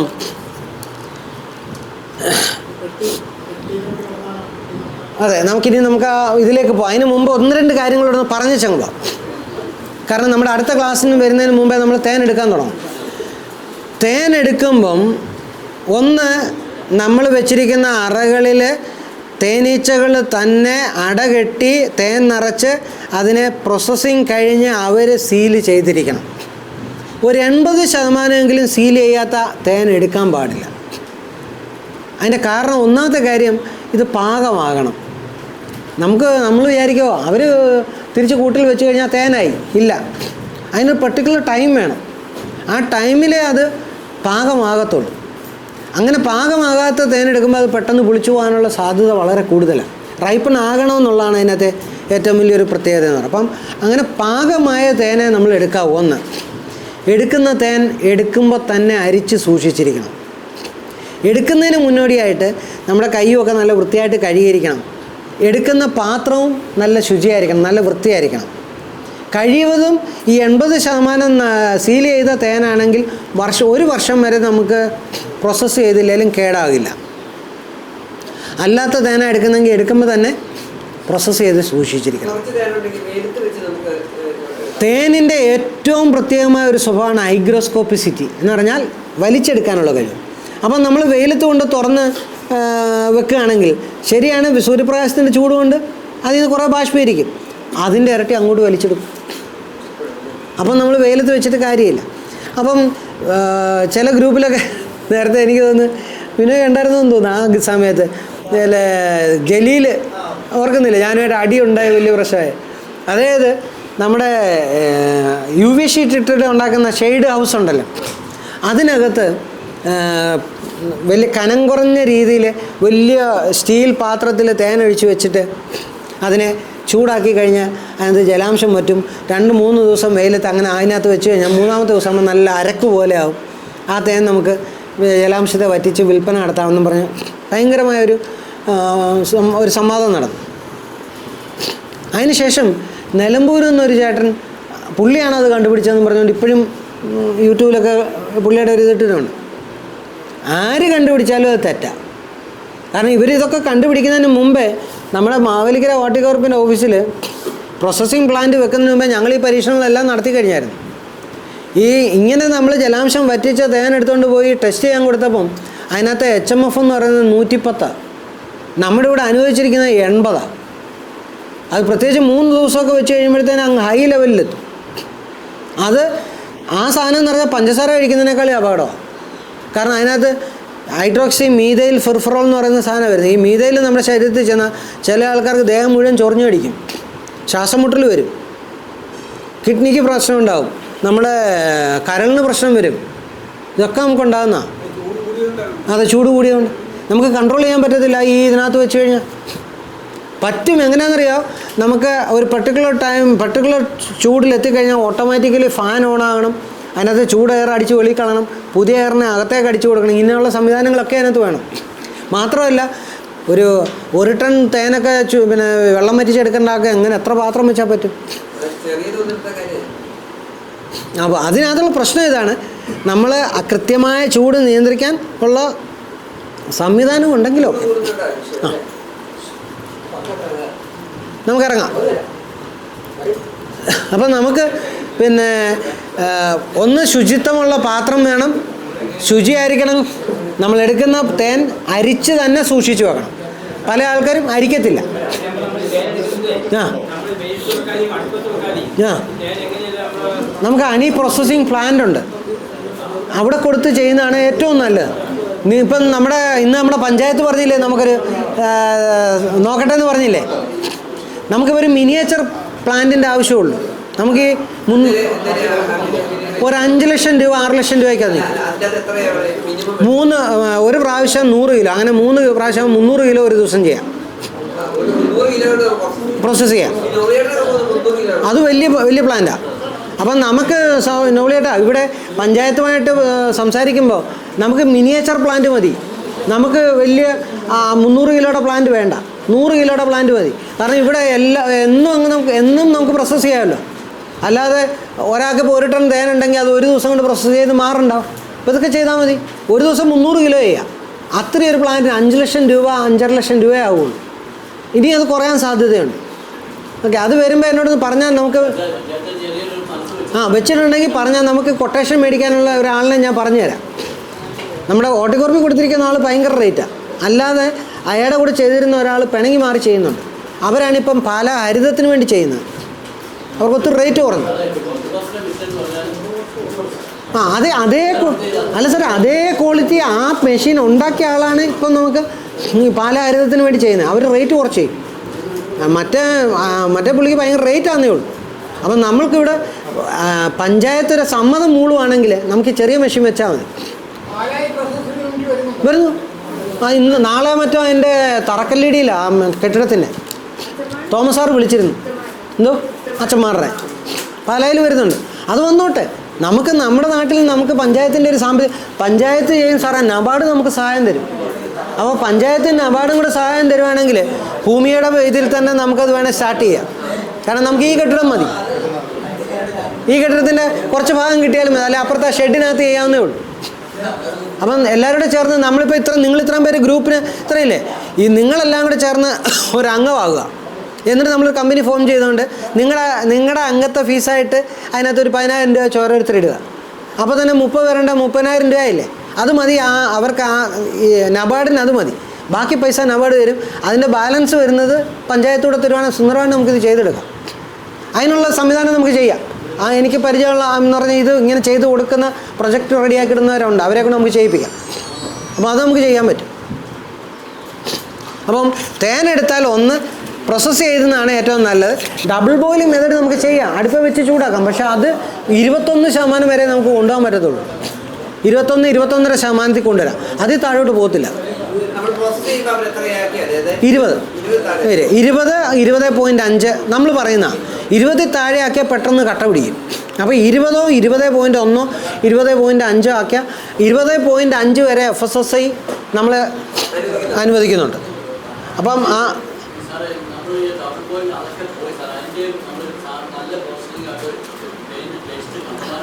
അത് അല്ല അത് നോവലിയറിന് ഇപ്പോൾ ചെയ്യുന്നതുകൊണ്ട് വ്യക്തമായിട്ട് മനസ്സിലായി. അത് ആദ്യമൊക്കെ എല്ലാവരും എതിര് പറഞ്ഞവർ ഇപ്പോൾ എല്ലാവരും തിരിഞ്ഞു വന്നിട്ടുണ്ട്. കാരണം എല്ലാവർക്കും അത് മനസ്സിലായി. അതായത് അത് ഇന്നലെ നമ്മൾ അവിടെ പഠിപ്പിച്ചപ്പോൾ ഞാൻ കാണിച്ചില്ലേ, നിങ്ങളെ വീഡിയോ ഞാൻ കാണിച്ചു കൊടുത്തവർക്ക്. അതായത് നമ്മുടെ പ്രോസസ്സിങ് പ്ലാന്റിൽ മാക്സിമം ചൂടാകുന്നത് 45 ഡിഗ്രിയാണ് തേൻ. 45 ഡിഗ്രിയിൽ ചൂടാക്കിയ തേനിനകത്ത് വെള്ളം എങ്ങനെ ബാഷ്പീകരിച്ച് പോകും? അവിടെയാണ് നമ്മളിവിടെ വാക്വം ഉപയോഗിച്ചിരിക്കുന്നത്. വാക്വം ചെയ്ത് അവിടെ പ്രഷർ കുറച്ച്, അറ്റ്മോസ്ഫിയറിക് പ്രഷർ എന്ന് പറഞ്ഞാൽ 760 mmFg ആണ്. മെർക്കുറിയുടെ പിന്നെ ഇതാണ് പറയുന്നത്. ആ സ്ഥാനത്തു നിന്ന് അത് 710 നമ്മൾ കൊണ്ടുവരും. 710 mmFgയിലേക്ക് കൊണ്ടുവരുമ്പം വെള്ളം 45 ഡിഗ്രി സെൻറ്റിഗ്രേഡിൽ തിളച്ച് നീരാവിയാവും. പാർഷ്യലി നീരാവിയാക്കുക. ആ നീരാവിയെ വലിച്ചെടുത്ത് തണുപ്പിച്ച് നമ്മൾ വെള്ളമാക്കി അങ്ങ് മാറ്റുക ചെയ്യുന്നത്. അപ്പോൾ തേൻ ചൂടാകുന്നില്ല. അതുകൊണ്ട് നോബൽ സാർ പറഞ്ഞ പോലെ തേനിന് വാട്ടച്ചോവ വരത്തില്ല. കാരണം തേൻ ചൂടാകുന്നില്ല. ചൂടാകാതെ തന്നെ അതിനകത്ത് ജലാംശം വലിച്ചെടുക്കും. 2 മൈക്രോ ഫിൽറ്റിങ്. ആ മൈക്രോ ഫിൽറ്റർ നടക്കുമ്പോൾ ഈ കറുത്ത കറയെല്ലാം ഇങ്ങനെ മാറും. അപ്പോൾ രുചിക്ക് നല്ല രുചിയായിരിക്കും, ചവർപ്പൊന്നും വരത്തില്ല. അങ്ങനെയൊക്കെയുള്ള ഗുണങ്ങളുണ്ട്. അപ്പോൾ ഒരിക്കൽ നമ്മൾ അങ്ങനെ പ്രോസസ്സ് ചെയ്ത് നമ്മുടെ തേൻ വിറ്റ് മാർക്കറ്റിൽ പോയാൽ പിന്നെ നമ്മളോട് അതേ മേടിക്കുകയുള്ളൂ. പിന്നെ നെവിളുകളിന് അത് അനുഭവമാണ്. ഞങ്ങളൊക്കെ ഇത് തുടക്കത്തിലേ അങ്ങനെ അങ്ങ് തുടങ്ങി. അതുകൊണ്ടെന്ന് വെച്ച് കഴിഞ്ഞാൽ എന്നെ സംബന്ധിച്ച് എൻ്റെ തേൻ കൂടുതലും നാട്ടിൽ വിൽക്കുന്നതിനേക്കാൾ കൂടുതൽ എനിക്ക് തേൻ വിൽക്കുന്നത് ഗുജറാത്തിലേക്കാണ്. കുറേ കസ്റ്റമേഴ്സുണ്ട്. അവരെന്നെ വിളിച്ച് പറയും, സാറേ ഇത്ര തേൻ വേണം. ചിലപ്പം 200 കിലോ ആയിരിക്കും ഒരുമിച്ച് എടുക്കുന്നത്. 200 കിലോ 4 കന്നാസിനകത്താക്കി റെഡിയാക്കി സീൽ ചെയ്ത് APSലും കൂടും. അങ്ങനെ വിടുന്നത്. അപ്പം നമുക്ക് അവിടെയും ലാഭം ഉണ്ടെന്ന് വെച്ച് കഴിഞ്ഞാൽ കുപ്പി കാര്യങ്ങളൊന്നും അന്വേഷിക്കണം. അതൊക്കെ അവർ ചെയ്തോളൂ. അവർ പിന്നെ അവിടെ കൊണ്ടുപോയി പാക്ക് ചെയ്തിട്ട് അവർ വലിയ വിലയ്ക്കാണ് വിൽക്കുന്നത്. ഞാൻ 350 വെച്ചാൽ പ്രോസസ്ഡ് ഹണി കൊടുക്കുന്നത്. അവരവിടെ വിൽക്കുന്നത് 1 കിലോയ്ക്ക് 600 രൂപയ്ക്കാണ്. എനിക്കറിയാം. നമ്മുടെ മലയാളികൾ തന്നെ പരിചയപ്പെടുത്തി തന്നെ. പക്ഷെ നമ്മുടെ തേൻ ഭയങ്കര ഇഷ്ടമാണ് അവർക്ക്. കാരണം ഈ പ്രോസസ്സ് ചെയ്ത തേന അവരുടെ അവിടെയും തേനുണ്ട്, ഇറ്റാലിയൻ പീസ. അവർക്കറിയാം അവരുടെ അവിടുത്തെ ഇറ്റാലിയൻ പീസിൻ്റെ തേനെന്ന് പറഞ്ഞ് അവരെ കളിപ്പിക്കുക. അവർ മുമ്പേ നമ്മൾ പറഞ്ഞ ഡെക്സ്ട്രോ സിറപ്പ് അവർക്ക് കിട്ടുന്നത്. അതവർക്കറിയാം. അതുകൊണ്ടാണ് നമ്മുടെ നിന്ന് അവർ തേൻ മേടിക്കുന്നത്. അത് നമുക്ക് കുറേ ചാൻസസ് ഉണ്ട്.